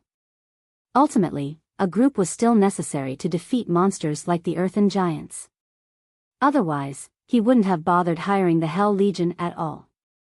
Read latest chapters at Wuxia World. Shifeng's command promptly snapped everyone from the Hell Legion out of their daze, and they sprang to assist Fire Dance's group with the 5 Earthen Chieftains. Fire Dance's group of 5 tanked the 5 Earthen Chieftains while the Hell Legion members helped deal damage from the sidelines. With the participation of the Hell Legion, the Earthen Giants lost HP rapidly.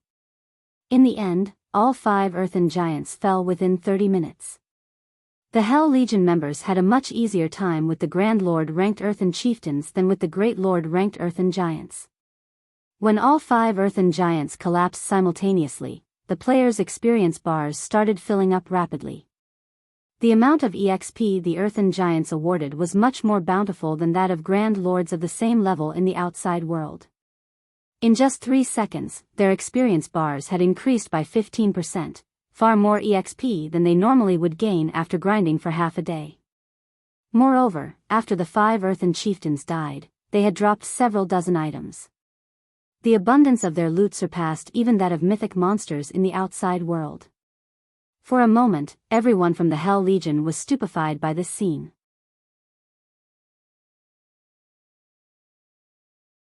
Chapter 2487, Flaming Steel Set. The Earthen Chieftains' loot is actually so abundant. The number of items they dropped is at least triple that of the Grand Lords in the outside world. The Hell Legion members' eyes glowed when they saw the 5 Earthen Chieftains' loot. There were plenty of level 100+ Grand Lords in the outside world, including Star Valley. Killing just one would net players a significant profit. If players were lucky, they might even obtain a piece of dark gold equipment. At this stage of the game, level 105 dark gold equipment was considered one of the best equipment available even to the various superpowers experts. As for level 100+ epic weapons and equipment, they were things that could be obtained only by killing level 100+ mythics, an incredibly difficult feat. Moreover, the drop rate wasn't 100% either. Usually, all level 100+ epic items a guild obtained would be allocated to the guild's elders. Even the guild's peak experts would not get any. Hence, for most experts right now, level 105 dark gold equipment was the best equipment available. Now, the 5 Earthen Chieftains had dropped loot equivalent to that of 15 Grand Lords in the outside world. This was simply a jackpot. Moreover, the Earthen Chieftains also granted much more EXP, equivalent to that of a mythic monster in the outside world. While the Hell Legion members were quietly discussing this matter among themselves, Aqua Rose and the others quickly collected the Earthen Chieftains' loot. Guild leader, we're quite lucky this time. These 5 Earthen Chieftains dropped a total of 7 pieces of level 110 fine gold equipment and 12 pieces of level 110 secret silver equipment. Among the secret silver equipment is a pair of plate armor gloves that belongs to an 8-piece, level 110 secret silver set equipment, Aqua Rose joyfully reported to Shifeng after organizing the loot. In regard to this situation, Shifeng wasn't surprised in the slightest. Although they were currently on the Star Tomb's first floor, this place was still a God mode regional dungeon. Such loot was very normal. Moreover, nobody had defeated these Earthen Chieftains before. The fact that these Grand Lords dropped level 110 fine gold equipment and level 110 secret silver set equipment was nothing special at all. Level 110 fine gold equipment and level 110 secret silver set equipment? Hell Rush was astonished when he overheard Aqua Rose's report, because the weapons and equipment the Earthen Chieftains dropped were slightly better than even some of the items he had equipped. His equipment already ranked among the best available in the entire Netherworld Empire, only a select few in the guild had better. Moreover, if not for the several pieces of level 100+ epic items on him, then his equipment might have gotten surpassed altogether. Emichim. Here, take a look, Aqua Rose said, smiling as she shared the attribute panels of the equipment they obtained with Hell Rush, not bothering to hide the item's attributes. After all, everyone from Zero Wing had much better equipment. Isn't this flaming steel set a little too powerful? If one of our MTs were to equip it, they could most likely tank an Earthen Chieftain all by themselves. Hell Rush exclaimed, a passionate flame burning in his eyes as he stared at a pair of plate armor gloves. Although the current Hell Legion's MTs were already well equipped, with some even possessing 2 pieces of level 100+ epic equipment, the overall standard of their equipment would still be inferior by a large margin when compared to the flaming steel set. Just the bonuses from the set's 5-piece and 8-piece set effects alone could already rival those from being fully geared in level 110 fine gold equipment. The 5-piece set effect increased not only the user's defense skill by 3 levels but also the user's defense attribute by 25%, while the 8-piece set effect increased the user's HP and physique by 25%. These bonuses allowed MTs to become sturdier with much greater mobility. An MT geared in the Flaming Steel set would have no problems tanking level 110 mythic monsters in the outside world. Upon thinking up to this point, Hell Rush had the urge to have the Hell Legion continue grinding in the Star Tomb even after working for Shifeng. After all, if the Hell Legion secured a complete Flaming Steel set, it would have a much easier time raiding level 100 super large-scale team dungeons. However, Hell Rush soon shook his head and smiled bitterly. Although the temptation was strong, nobody in the Hell Legion was capable of tanking the Earthen Chieftains right now. If not for Aqua Rose and the others keeping the Grand Lords in check, the Hell Legion would have been helpless against the monsters. If Commander Rush likes this Flaming Steel set, once we collect a full set, I don't mind selling it to you, Shifeng said, smiling when he saw Hell Rush fall silent after seeing the Flaming Steel set's attributes. Guild Leader Black Flame, are you serious? Hell Rush reflexively sought confirmation. The Flaming Steel set was top-tier set equipment for MTs, which definitely could not be bought in the outside world. In fact, even the various super guilds did not possess such excellent set equipment right now. Moreover, one could use the Flaming Steel set up to level 115. Actually, although the set could grow only up to level 115, with how excellent its attributes were, players should still be able to use it even after reaching level 120. Only epic equipment could surpass the Flaming Steel set. Of course. I never joke. In fact, if the Hell Legion accepts my condition, let alone one Flaming Steel set, even obtaining 20 or 30 sets of set equipment on par with the Flaming Steel set wouldn't be a problem, Shifeng said, nodding. The Flaming Steel set was indeed excellent for current Tier 3 players. However, as more players fully unlocked their mana bodies, such set equipment would become very common. Not to mention, after a certain point, experts should only be geared in dark gold equipment or set equipment at the very minimum because past level 100, only dark gold equipment or better could adapt to players' mana bodies. If players with fully unlocked mana bodies fought using equipment at the fine gold rank or below, they would rapidly deplete the durability of their equipment. In fact, after reaching Tier 4, players couldn't even consider using secret, silver weapons and equipment since such low-caliber weapons and equipment couldn't endure the power of a Tier 4 mana body, becoming useless after the execution of one skill or spell. This was the eternal pain that all expert players that had fully unlocked their mana bodies faced. Only very few players in God's domain had fully unlocked their mana bodies, so players were still unaware that having an overly powerful body was also a problem. 30 sets? Hell Rush could not help being tempted. Previously, he had felt that the 1-month employment period Shifeng proposed was too long. However, he started wavering after hearing that the Hell Legion could get its hands on 30 sets of set equipment that was on par with the Flaming Steel set equipment. After all, even if the Hell Legion desperately grinded for 1 month, few of its members could reach level 120 in that period. Meanwhile, the Flaming Steel set equipment was top-tier set equipment that could still be used even after players reached level 120. In other words, even after working for Shifeng for a month, the Hell Legion would retain an edge over the teams of other superpowers when it came to equipment standards. Now, he felt that he needed to have a proper discussion with his superiors in the guild. Since we've taken care of the monsters already, we should head to the second floor. If we continue resting here, the monsters might respawn, Shifeng said after seeing that everyone was sufficiently rested. Everyone promptly stood up from the ground and entered the tunnel leading to the Star Tomb's second floor. The tunnel was long and narrow. Not only did it not have any monsters, but the ambient mana inside was also incredibly dense. This situation allowed everyone to relax their mental states considerably. Meanwhile, after walking for around 5 minutes, the team arrived on the Star Tomb's second floor, where a strong pressure greeted everyone. Why is the gravity here so much higher than on the first floor? Aqua Rose immediately felt uncomfortable when she stepped onto the second floor. On the first floor, she had barely felt the effects of the increased gravitational force. Now, however, she could actually feel her body growing significantly heavier. Even her mobility was negatively affected. The gravity here is twice as strong as that of the first floor. It seems this floor will be our limit. When Shifeng sensed the gravitational force on the second floor, he, too, felt a little surprised. He never thought that the gravity here would be so powerful. From what he knew, the gravitational force players experienced inside the star tomb would grow ever higher with each floor they climbed. Hence, ascending the star tomb was incredibly difficult. After reaching the fourth floor, even Tier 3 players that had their mana bodies fully unlocked would be incapable of combat without anti-gravity equipment. However, anti-gravity equipment had always been considered incredibly rare in God's domain.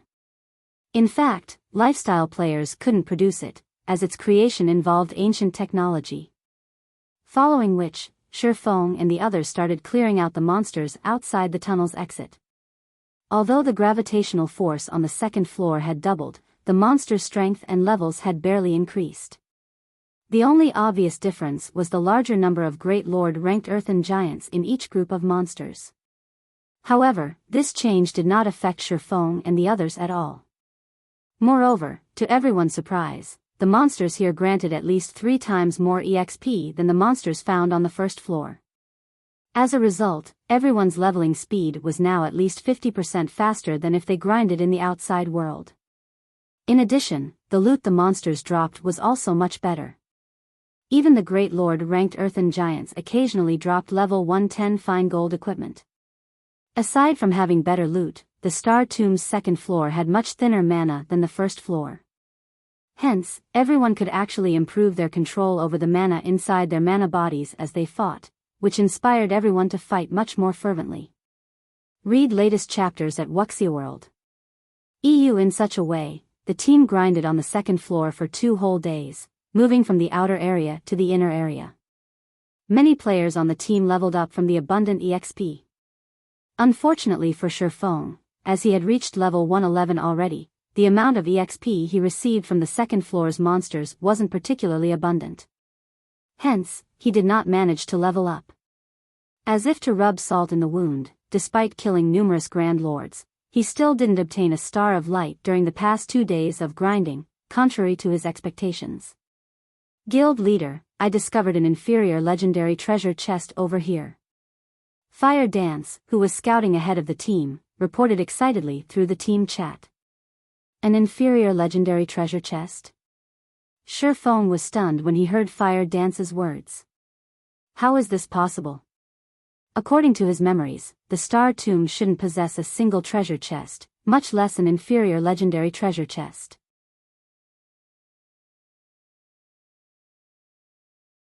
Chapter 2488, Demon God's Temptation. Could it be a pioneering benefit? After giving the matter some thought, this was the only possibility Shifeng could think of.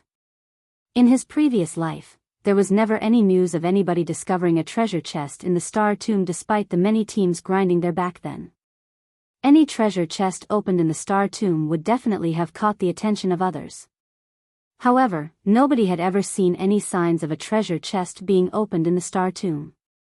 Hence, everyone had always believed that this regional dungeon did not spawn treasure chests and that players could only obtain resources and treasures from killing bosses there. However, Shifeng did not put too much thought into the matter. After all, that was an inferior legendary treasure chest they were talking about, an opportunity that was incredibly difficult to come by. He immediately led Cola and the others toward Fire Dance's location. At the same time, Fire Dance's report in the team chat had set the team abuzz. Crap!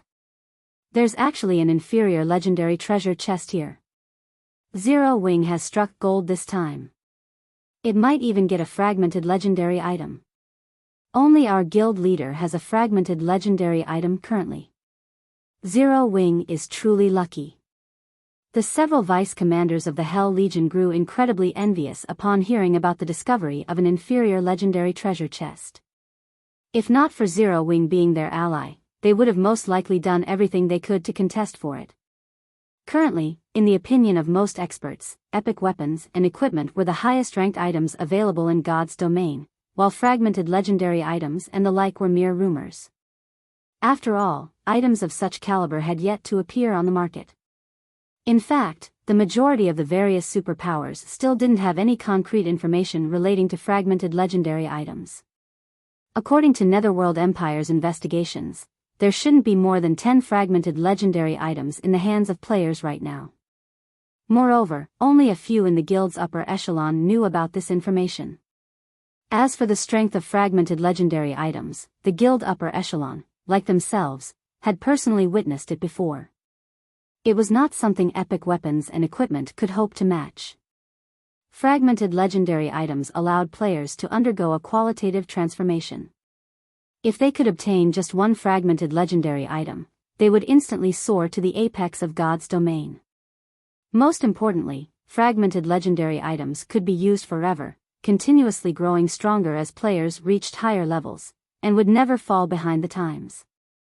Hence, Netherworld Empire had always been frantically searching for clues to fragmented legendary items and would go all out in following any clues it found. In fact, the guild wouldn't even mind letting the entire Hell Legion suffer annihilation if it meant obtaining a fragmented legendary item. However, according to Netherworld Empire's research, the chances of getting a fragmented legendary item from epic treasure chests were minimal. Only inferior legendary treasure chests had a significant chance of awarding such an item. The Star Tomb's pioneering benefits are this excellent. Hell Rush also could not help growing envious in this situation. It seems we'll really need to go all out in exploring the Star Tomb after this job. Although he knew that the Star Tomb definitely contained bountiful resources and treasures as a God Mode regional dungeon, he never imagined that it would be to such an extent. They were only on the Star Tomb's second floor, yet they had already come across an inferior legendary treasure chest. If even the second floor had such amazing treasures, he simply could not fathom how amazing the treasures on the higher floors would be. After the Hell Legion's members discussed this matter briefly among themselves, they quickly followed Sherfone toward Fire Dance's location. The environment of the Star Tomb's second floor was a tropical rainforest. However, unlike the rainforests in the real world, the rainforest here was home to colossal trees. Entering this place felt like entering a land for giants. Ordinary humans would look incredibly small here. After traveling through the forest for around 20 minutes, the team arrived before a barren hill, which actually had an ancient temple erected on it. A dark fog enveloped this shrine, evoking an indescribably gloomy sensation. Through the open gates, one could see a gigantic treasure chest sitting in the middle of the shrine. This treasure chest gave off the distinctive orange-red glow of an inferior legendary treasure chest. Guild leader, we've struck the jackpot this time. It really is an inferior legendary treasure chest. Kola said, excitement surfacing on his face when he spotted the gigantic treasure chest. This was no longer Kola's first time seeing an inferior legendary treasure chest. Although he didn't think that Fire Dance would make a mistake, after verifying Fire Dance's claim with his own eyes, he still could not help his surprise. After all, he had personally experienced the strength of a fragmented legendary item before. At this moment, aside from Kola, Aqua Rose and the other Zero Wing members present also revealed excited expressions on their faces. After all, so long as they managed to obtain a fragmented legendary item from the treasure chest, Zero Wing would have another Apex expert, something the guild lacked the most right now. However, unlike the Zero Wing experts, the members of the Hell Legion did not reveal any joy or envy upon seeing the inferior legendary treasure chest. On the contrary, they even started shaking their heads in disappointment. What a pity. It's actually a demon god's temptation, Hell Rush sighed as he gazed at the gloomy temple. After calming herself, Aqua Rose turned to Hell Rush and asked curiously, Demon God's temptation? What do you mean, Commander Rush? Previously, she had clearly sensed Hell Rush and the others' passionate response to the discovery of the inferior legendary treasure chest. Now, however, after seeing the treasure chest itself, they were suddenly indifferent toward it. This was truly strange. You arrived on the Western continent not long ago, so you might not know about this, but strange temples randomly appear in some of the dangerous locations on the western continent. Not only are these strange temples filled with dense dark energy, but these temples also house incredibly precious treasures, Hell Rush explained. However, these temples are merely traps set up by demon gods. If players fail to resist the temptation and get lured into these temples, they are forced to undergo a trial and challenge the phantom of the demon god that set up the trial. Meanwhile, these trials are simply impossible to complete. To make matters worse, if players don't complete the trial, they not only fail to obtain the treasure but even have their level returned to 0 and half their soul devoured, which would place them in a weakened state for a very long period. At which point, players have no choice but to remake their accounts. Hence, we have labeled these temples as the demon god's temptation. As Hell Rush finished speaking, many of the Hell Legion's members revealed grim expressions. This was because several of the Hell Legion's members had fallen for these traps and were forced to remake their accounts, an irrecoverable blow. Moreover, Netherworld Empire wasn't the only guild that had fallen for these demon gods' temptations, many other superpowers had too. Many famous experts had disappeared from God's domain, victims of these traps. Hence, whenever the demon god's temptation was mentioned, the various superpowers experts would turn pale with fright. So, that means we came here for nothing? Aqua Rose grew dejected upon hearing Hell Rush's words. Although she still had the urge to challenge the demon god's temptation even after hearing Hell Rush's explanation, reason stopped her. Her current combat power might be far superior to Hell Rush's and the others, but some trials in God's domain did not just test players' combat power but also their combat standards. Players would need to meet the requirements for both to pass those trials. Meanwhile, when it came to combat standards, Hell Rush was leaps and bounds above her, and considerably superior even to Yen Tianqing, who was a domain realm expert. Read latest chapters at Wuxia World. If even an expert of Hell Rush's caliber had given up on the demon god's temptation without hesitation, how could someone like herself possibly succeed? Don't even think about it. The greater the treasure stored inside a demon god's temptation, the more difficult the trial would be. Previously, a trial that housed an epic treasure chest already forced players to go up against a demon god's phantom of the same level and tier. With the reward being an inferior legendary treasure chest right now, I'm afraid the phantom summoned will be at least one tier higher than the challenger, Hell Rush advised. He, too, was tempted by the prospects of obtaining an inferior legendary treasure chest. If there were even the slightest possibility of success, he would most likely give the trial a try. However, that was not the case for the trial before him. Challenging it would be akin to making a bet guaranteed to lose. After all, the opponent summoned would be a Tier 4 phantom of a god. The other members of the Hell Legion also agreed with Hell Rush's words. With their current strength, they could only admire the inferior legendary treasure chest from afar. They had to be tired of living to try to obtain it. No, we're not completely without options, Shifeng suddenly said.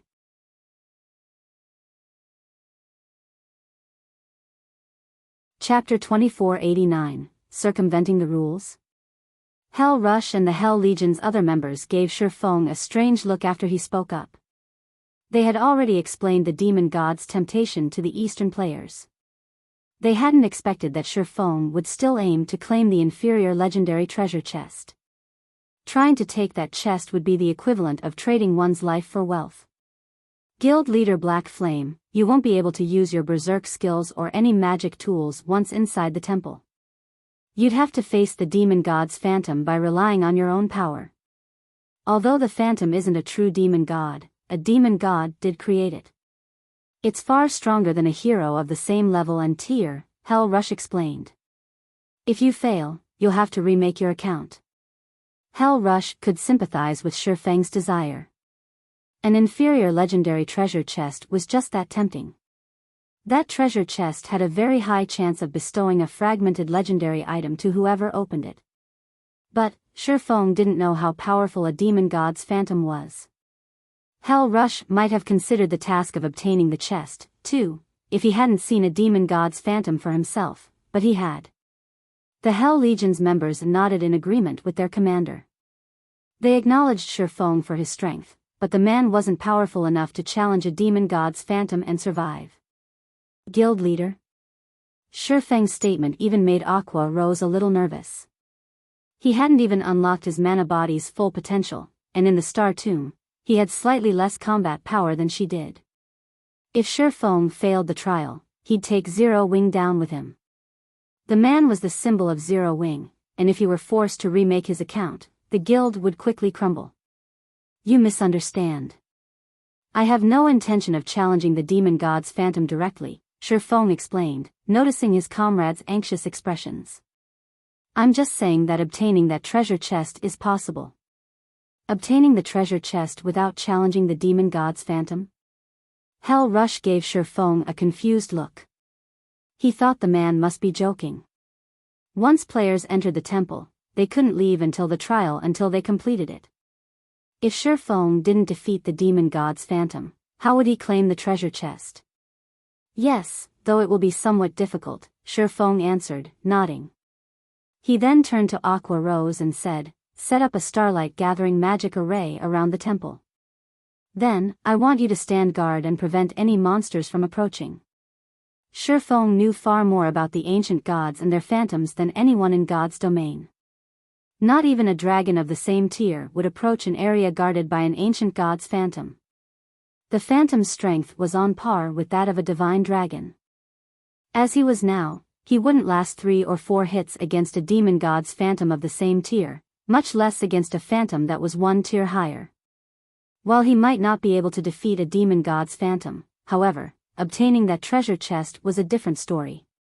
Many confident experts had challenged demon god's temptations during his previous life, but they had all been forced to set up new accounts. Not even Apex experts had succeeded. However, one independent player had secured the treasure within a demon god's temptation at some point, and that independent expert had posted about his victory on the forums. The incident had shaken God's domain to its core, inspiring curiosity in every player. The various superpowers had even tried to recruit this independent player, offering an elder position, even a grand elder position, within their guilds. When the superpowers had finally located the player, however, what they had found had left them dumbfounded. That independent player had only been an ordinary expert. He hadn't even reached the refinement realm at that point. No one had expected the outcome. So many experts, including domain realm experts wielding fragmented legendary items, had tried to clear demon god's temptations, yet none had lasted more than 10 seconds against the demon god's phantom. Naturally, they hadn't secured the treasure either. After detailed interviews, the various superpowers had learned that the independent player hadn't actually challenged the demon god's temptation. Rather, he had found the treasure hidden within the temple. To claim the treasure for himself, he had merely decoded the magic arrays that had protected the temple. Once a player decoded the magic arrays, they could use magic tools within the temple.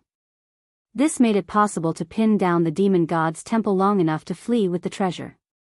Astounded, none of the various superpowers had considered that there was a way to bypass the system's rules. Every player in God's domain had long since memorized the main God system's various rules and determined that players simply couldn't challenge these rules. However, the main God system had never indicated that challenging existing rules was impossible. Players had simply convinced themselves that the concept was fact. Of course, the method the independent player had employed wasn't easy. Decoding the temple's magic arrays required a lot of time, and demon god's temptations didn't exist for long, with most only lasting 2 days. Although the independent player hadn't been an amazing expert, he had been an advanced master magician, only 1 step away from grandmaster rank. Hence, he had been able to decode the magic arrays within the time limit, obtaining the treasure. Unfortunately, of the many powers that had attempted to use the same method, very few had succeeded. Demon god's temptations appeared at random, and even if players found one, challenging it would be pointless if they couldn't decode the magic arrays before the temple vanished. Even if they succeeded, they'd still have to escape the demon god's phantom. If they couldn't last 20 or 30 seconds, escaping with the treasure would be impossible. Now that Shifeng was a master magician, albeit only at basic rank, he had a chance of decoding the temple's magic arrays. The time limit was the only problem. But Shifeng couldn't care less. Since he had stumbled across a demon god's temptation, giving up without trying would be a waste. Meanwhile, confused, Aqua Rose and her companions did as they were told, setting up a starlight gathering magic array around the temple. As they did, the magic arrays concentrated the ambient mana, which skyrocketed around the temple. Now that the mana density is higher, I should be able to decode the arrays faster. Next, I'll have to race against time. Sensing the gathering mana, Shifeng took a deep breath and approached the stone pillars around the temple. He then began to decode the magic arrays that protected the temple. The several ancient pillars suppressed space around and inside the temple. Essentially, they were the core magic arrays that sealed the temple. If he could decode them, he could enter and leave the temple freely until the magic array's auto-repair completed. He would not have to worry about being trapped or not having access to magic tools within the temple. Commander, Black Flame has gone insane. Those are the system's magic arrays, yet he's trying to decode them. Thunder Beast was stunned as he watched Shifeng approach one of the stone pillars and get to work. I don't know, Hell Rush said, shaking his head. However, he hired us. Since he wants to try decoding the magic arrays, we can only comply with his wishes. In any case, we can use this opportunity to get some rest. Hell Rush assumed Shifeng had already submitted to the temptation and become obsessed with the inferior legendary treasure chest, but Shifeng must realize that defeating a demon god's phantom was impossible, coming up with another method to tackle the demon god's temptation. Although Hell Rush thought the swordsman's idea was even less feasible than confronting the phantom directly, he had no reason to stop the man since this method wasn't dangerous. The Hell Legion began to relax as they kept an eye on the surrounding monsters. Meanwhile, excitement welled within Shifeng as he examined the temple's magic arrays. It turned out that they weren't as powerful as he had assumed, only somewhat complex, consisting of a series of linked master magic arrays. These weren't nearly as formidable as the magic arrays that had entrapped the silver divine dragon. Given enough time, decoding these arrays wouldn't be a problem. Shifeng frantically decoded the core magic arrays engraved on the ancient stone pillars as time flew by. 3 hours. 6 hours. 12 hours. The harder Shifeng tried to decode the magic arrays, the more impressed he became. These arrays offered a lot of insight into magic array structure and manipulations. Unfortunately, the more magic arrays Shifeng decoded, the slower his progress became. Not only were the engraved arrays more complex than the last, but they also required more mana and more precise mana control. In the end, Shifeng had only decoded half of the magic arrays after more than a day had passed. He began to feel a little dejected. It's no wonder why only a few powers had ever successfully obtained the treasures, even after learning how to secure them without facing the phantom. The last magic arrays aren't testing players' knowledge of magic arrays, but their mana control. Shifeng gave the next magic array a bitter smile. It seems that I won't be able to claim the treasure chest after all. Guild leader, your mana control is too rough. Like combat techniques, mana operates within certain rules. It's easier to control if you work within those rules, Aqua Rose interrupted, watching Shifeng work while staying out of his way. Read latest chapters at Wuxia World. EU combat technique? Shifeng's eyes glowed as he suddenly realized something. That's right. He then gritted his teeth and retrieved the memory crystal that contained the Heavenly Blue Saint's mana technique. He had wanted to save it until he had unlocked his mana body's full potential. Wielding the technique would involve his mana body, after all, but a mana technique was, at its core, a way to use mana.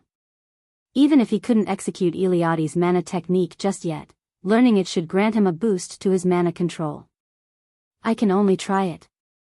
Shifeng then squeezed the memory crystal until it shattered, and a stream of purple gold light flowed into his head, forming a virtual space within his mind.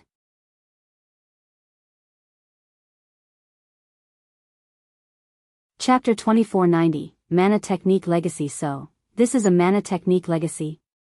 Shifeng was shocked and a virtual space manifested within his mindscape. Within the virtual space, his body performed the 3 sword strikes Eliade had used against him in the legacy trial. It almost felt as if someone were controlling him, yet he could feel the flow of movement and mana inside him. He could also sense how his body and mana were controlled. This simulation was far more effective than watching someone else perform the technique. It's no wonder why so few people learned mana techniques in the past. This isn't something you can learn by watching someone else. Not only did one have to master the 4 major elements to use a mana technique, but they'd also have to master the 3 supreme elements. Even master magicians struggled to create magic arrays that manipulated all of the 4 major elements. One would have to familiarize themselves with each of the 4 mana types' movement patterns and create an array based on these patterns. The Heavenly Blue Saint's mana technique, however, was even more complex, requiring one to understand all 7 elements. Moreover, one would also need to guide all 7 through their mana body to execute the technique.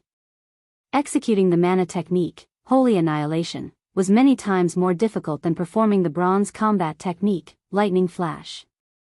Executing Lightning Flash relied on physical movement, an action that players could become intimately familiar with. Physical control was natural, both in the real world and in the virtual world, but controlling mana and one's mana body was a different story. Both were foreign sensations. Becoming comfortable with one and gaining rudimentary control was already an incredible challenge. Trying to understand them completely and gaining precise control was even more difficult. Fortunately, this memory crystal has recorded some basic information on how to manipulate the 7 elements. Even if I knew how to execute Holy Annihilation, it'd be useless without these details. After watching himself complete Light Shadow and his breakdown analysis of the mana conduction, he breathed a sigh of relief. He didn't allow himself to relax, however.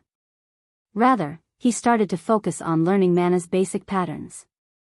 The memory crystal simulation wouldn't last long, usually only 3 to 4 hours, while some didn't even last that long. One would be dreaming if they thought they could study within the simulation for a full day.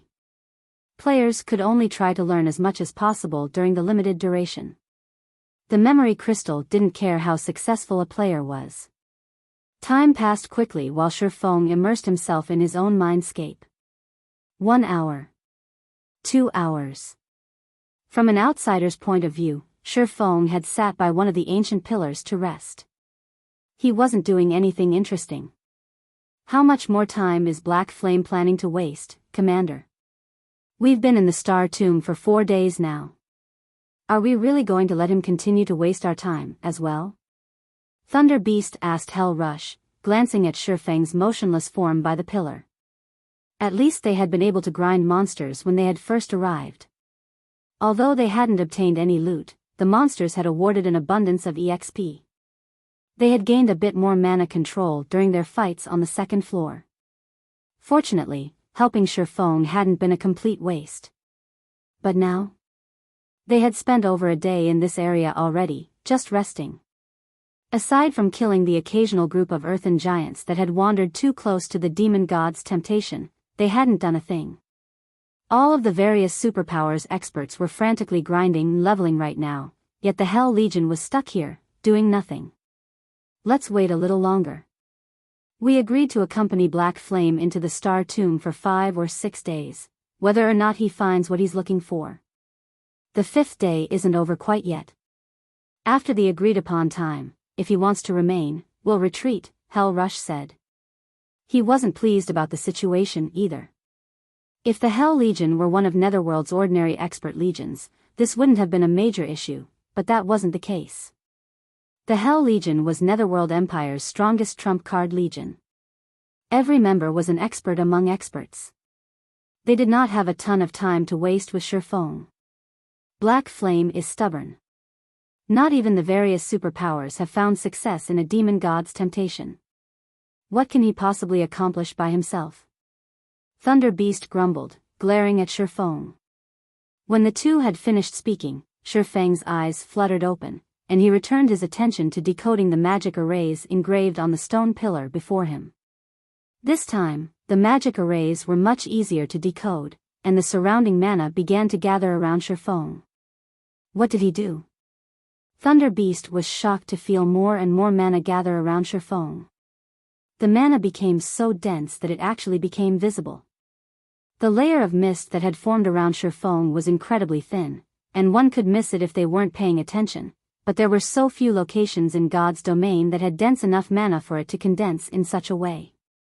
Naturally, the various superpowers coveted every one of these locations.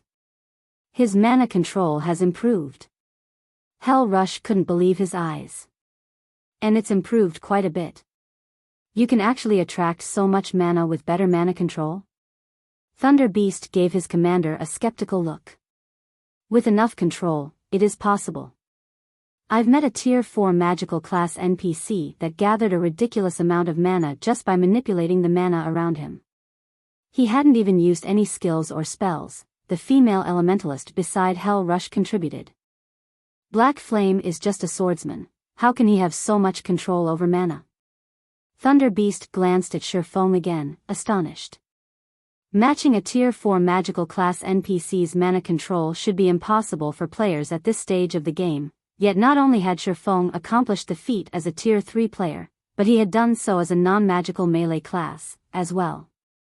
Is this why he's so confident that he can help others unlock their mana body's potential? Hell Rush wondered, recalling Shifeng's previous declaration. Although Hell Rush had seen that Aqua Rose and her companions had unlocked their mana body's full potential, he had assumed it was a result of some means Zero Wing had to accelerate the process. He had had his doubts about whether this method could help the Hell Legion's several hundred members do the same within 1 month. Every player had a different mana body, and unlocking their potential would differ as well. Seeing Shifeng with mana control to rival that of a Tier 4 magical class NPC, however, the swordsman's claim seemed more plausible. Read latest chapters at Wuxia World. EUA players' mana control played a huge part in unlocking their mana body, which was why magical class players found the task much easier than physical class players. And yet, even Zero Wing's members, especially Aqua Rose and the other magical class players, stared at Shifeng, dumbfounded. Their mana control had been much greater than Shifeng's, especially after they had unlocked their mana body's full potential. After resting for 3 short hours, however, Shifeng had gained far more control, pulling leagues ahead of them. Just what was going on? But before anyone could regain their senses, the glow from the magic arrays on the stone pillar began to fade. As it did, the faint layer of black fog around the temple began to dissipate, and the gloomy atmosphere vanished completely.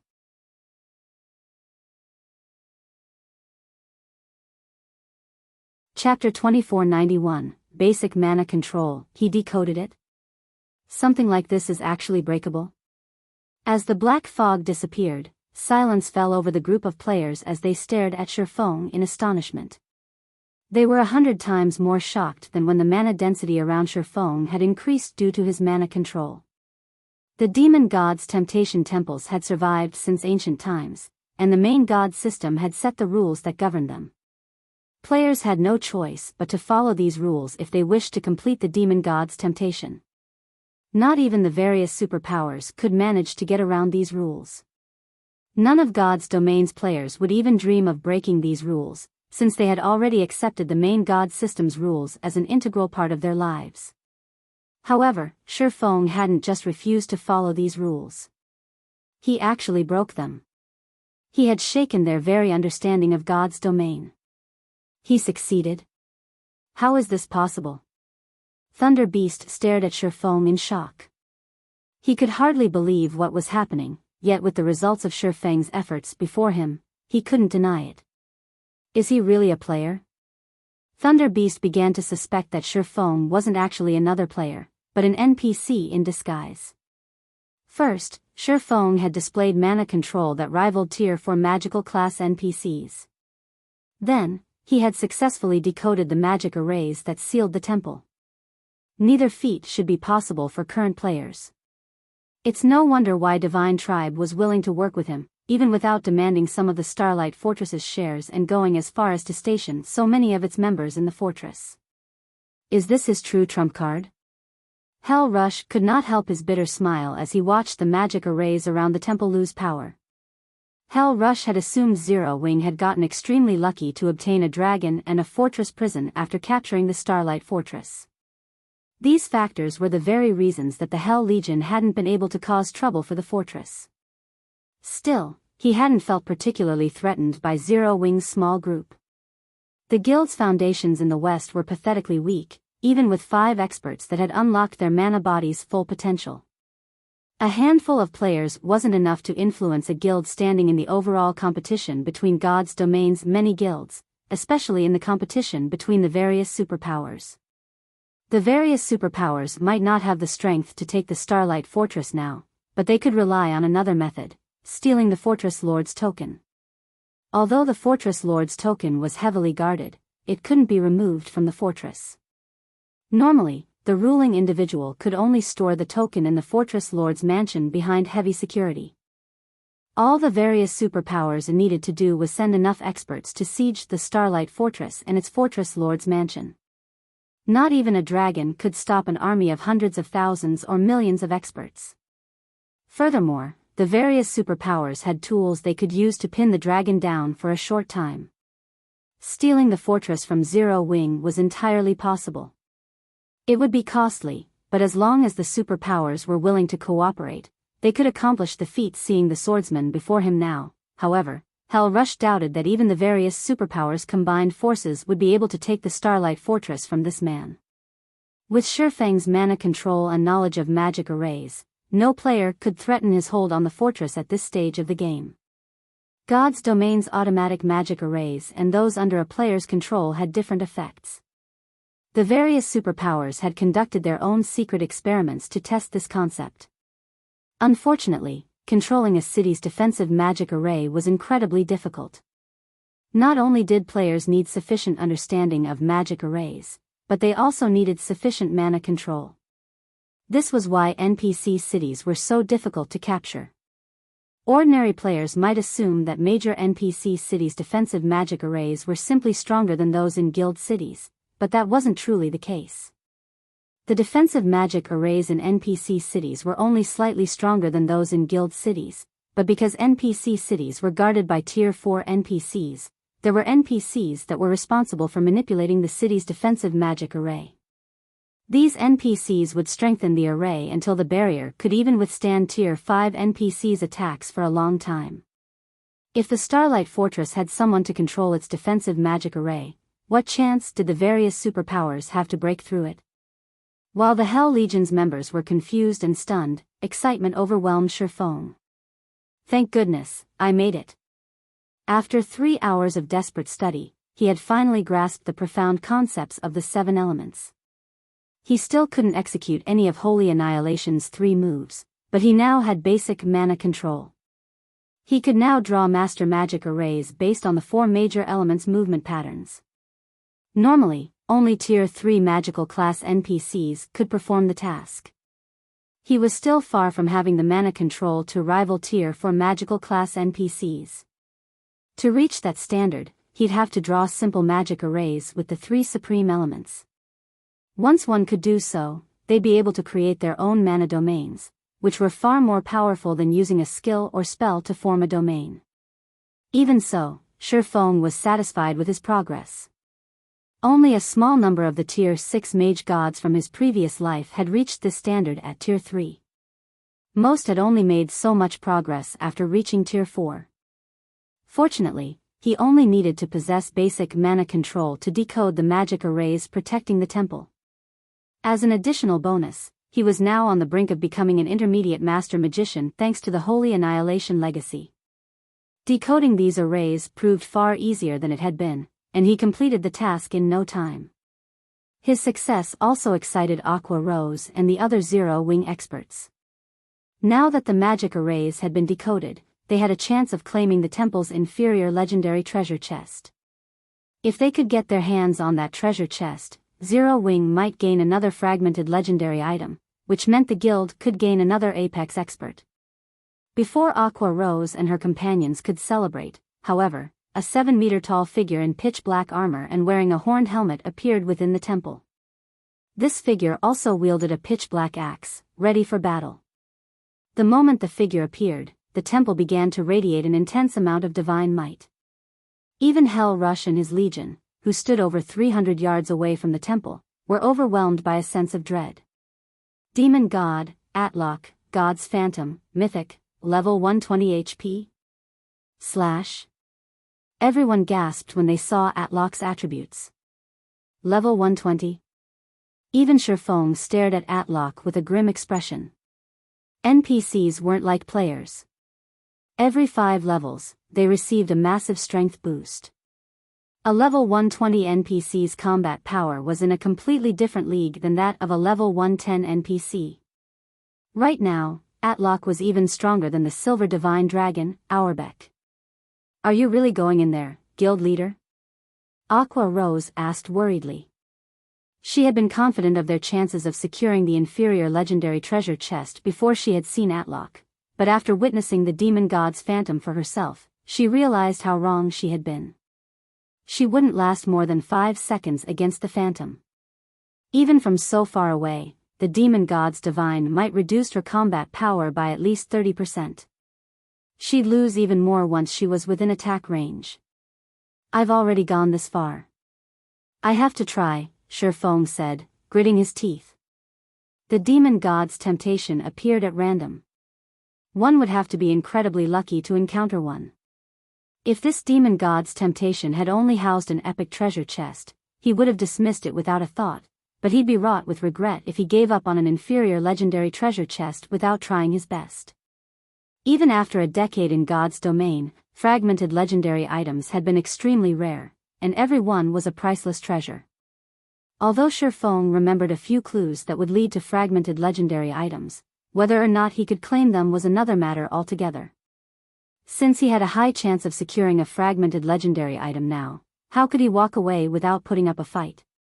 His opponent might be a level 120, tier 4 demon god, but he still had a chance of victory. He didn't actually have to fight the phantom. He just needed to buy enough time to take the treasure chest and get out. After giving his answer, Shifeng approached the temple. What? He's really going in? Thunder Beast gaped in shock. Words were no longer sufficient to describe the demon god's strength. Just having the courage to enter the temple was impressive, not to mention fighting Atlok. That demon god could likely even instant-kill tier 4 NPCs, let alone current tier 3 players. There was no way to buy time with such an opponent on one's heels. Read latest chapters at Wuxia World. Shifeng had decoded the temple's outer magic arrays, allowing players to enter and leave the temple freely and use magic tools, but the temple's inner magic array remained intact. The inner magic array ensured that only one player could enter the temple at a time. In other words, Shifeng would have to face the tier 4 demon god by himself. How much time could he possibly buy himself? Puny adventurer, you are capable and brave. You've decoded the magic array I had set up outside, and you even dare to enter my temple after seeing my phantom, Atlok addressed Shifeng, a hint of recognition lacing his tone. However, his words also contained a trace of anger. But, this ends now. Since you have dared to break my trial, I will eliminate you from this world. After saying so, the intensity of Atlok's divine might skyrocketed, and it felt as if a 1-ton weight had been dropped on Shifeng's shoulders. Even walking became a challenge. Sure enough, taking on a tier 4 god's phantom won't be easy. Shifeng flashed Atlok a bitter smile as the phantom's divine might swept over him. I can only try my luck. Following which, Shifeng pulled a summon guard scroll from his bag and called Anna to his side.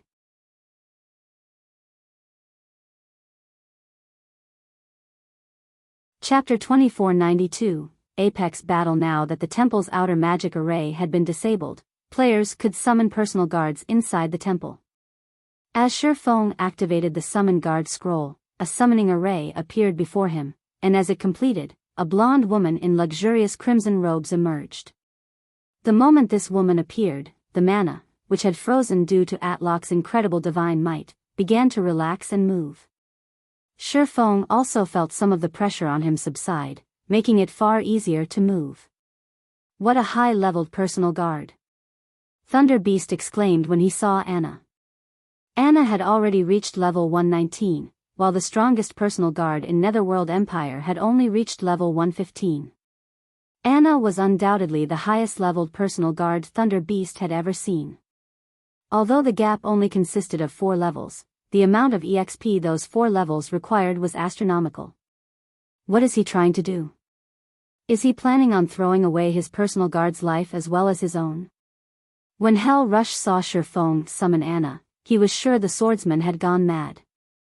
Anna's level was high, but Atlock was level 120. There was a considerable difference between a level 119 NPC and a level 120 NPC. Most importantly, Anna was only tier 3, whereas Atlock was tier 4. Factoring in the difference between their life ratings, Anna didn't even have a chance of serving as a distraction to buy time. The demon god would kill her instantly. Shifeng was simply insane for summoning his personal guard here.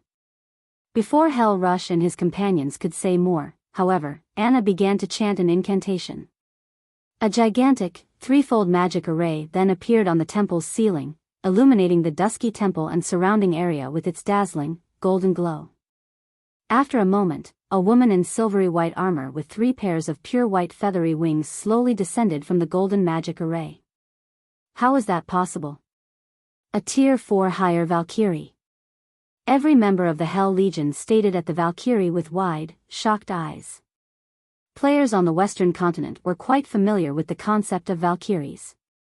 The continent's major NPC cities generally summoned these beings when they fought powerful demonic creature armies.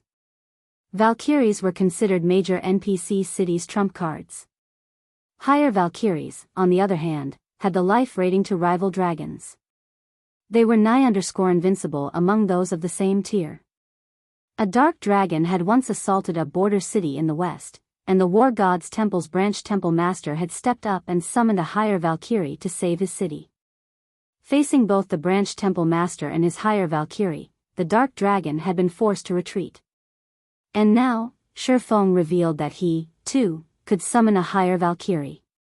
Even if he did so by relying on his personal guard, the fact that he had this ability would shock all on the Western continent. A tier 4 higher Valkyrie was even stronger than a tier 4 hero of the same level, and the Valkyrie would have no issues destroying a minor NPC city by themselves. Moreover, unlike the Silver Divine Dragon, Shifeng's higher Valkyrie wasn't chained to the Starlight Fortress, L. He could take this Valkyrie wherever he went and summon her to aid him in battle. Just how many trump cards does he have? Hell Rush was at a loss for words. Not only was Shifeng's mana control and combat power extraordinary, but he could also summon a higher Valkyrie whenever it pleased him. He was practically a one-man army. If the various superpowers that wanted to assassinate Shifeng found out about this, they'd likely abandon any such thought in an instant. Once the higher Valkyrie had joined the battle, Shifeng activated the Ring of Gospel's miniature world and Ring of Brilliance. The projected world extended its power to suppress the demon god while Ring of Brilliance boosted the higher Valkyrie's attributes. A higher Valkyrie and world projection? A hint of interest flashed in Atlock's gaze when he saw his new opponent. It seems you are quite capable, adventurer. Unfortunately, all your efforts are useless against my phantom doppelganger. Suddenly, Miniature World's power stopped 100 yards away from the demon god. Not even Miniature World's projection can suppress him. Shifeng was astonished to see Miniature World prove ineffective against Atlock. As expected of a god's phantom, this won't be easy. He had known that a god's phantom wasn't an ordinary NPC. His only hope in activating Miniature World was that it would barely suppress Atlock. However, Miniature World's power couldn't even reach the demon god, much less suppress it. Fortunately, Shifeng had prepared for this, and he immediately activated the hero's tome. A pillar of light then rose within the temple, and a man in white clothing and wielding a golden sword stepped out of the light. Arslet, hero, tier 4 sword saint, level 131 HP 112, 000/112/000/000. This was the main reason Shifeng had dared to challenge a demon god's phantom. A tier 4 hero's life rating couldn't compare to that of a demon god's phantom, but with Arslet's higher level, he could be able to mitigate much of Atlok's advantage. Meanwhile, Arslet's arrival had rendered the Hell Legion speechless. First, Shurfong had called forth a Tier 4 higher Valkyrie, and now, a Tier 4 hero. He was practically out to decimate both heaven and earth. Go! Once Arslet had joined the battle, Shurfong didn't hesitate to give the command to attack. The higher Valkyrie and Arslet attacked the demon god simultaneously, moving so fast that not even Tier 3 experts could keep up. Only Fire Dance and the others, who had fully unlocked mana bodies, barely caught sight of the two Tier 4 beings as they moved.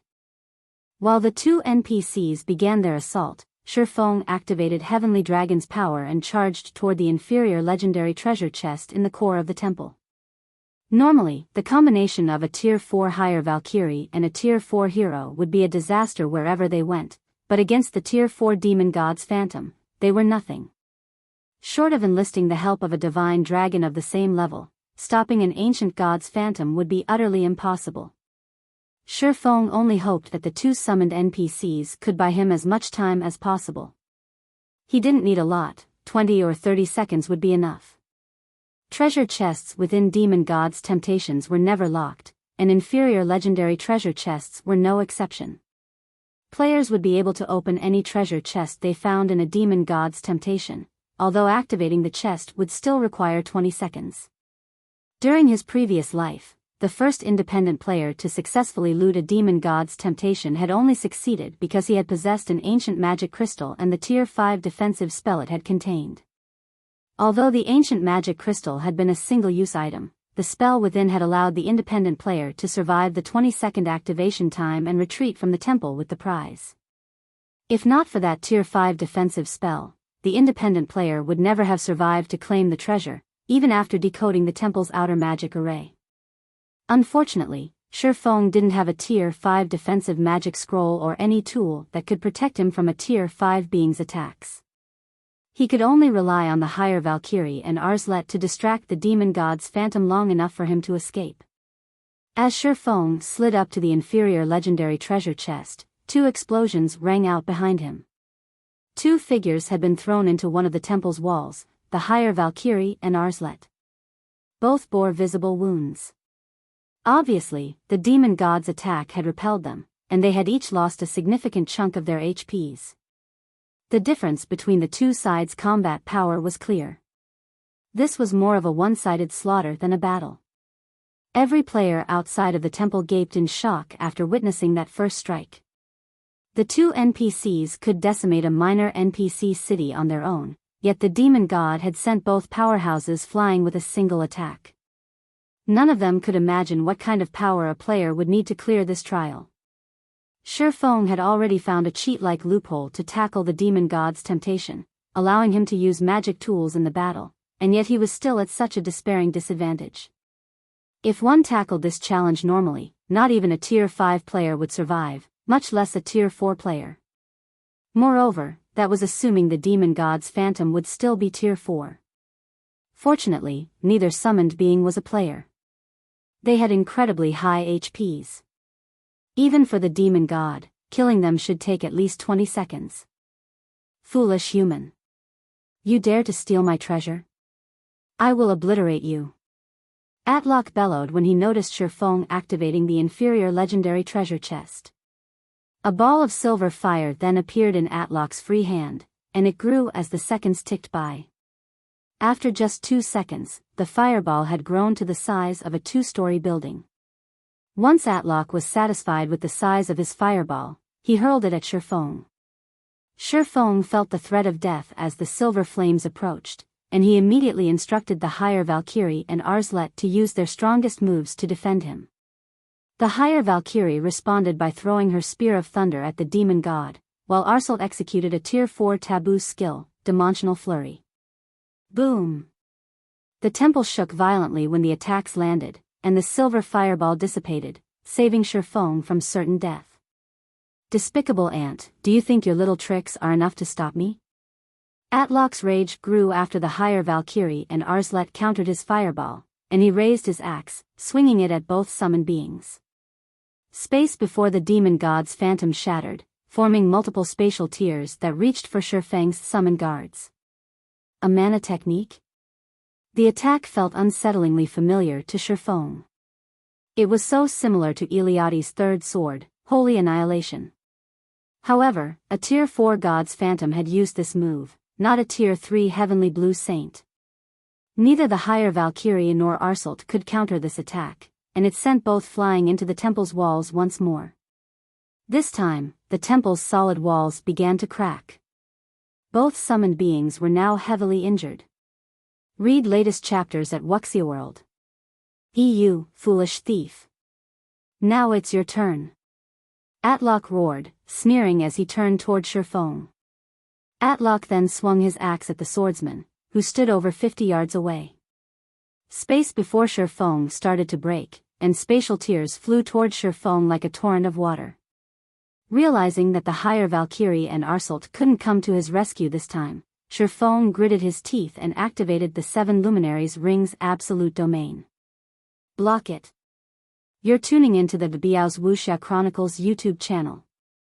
Don't forget to subscribe and join us on this journey to catch the most captivating stories.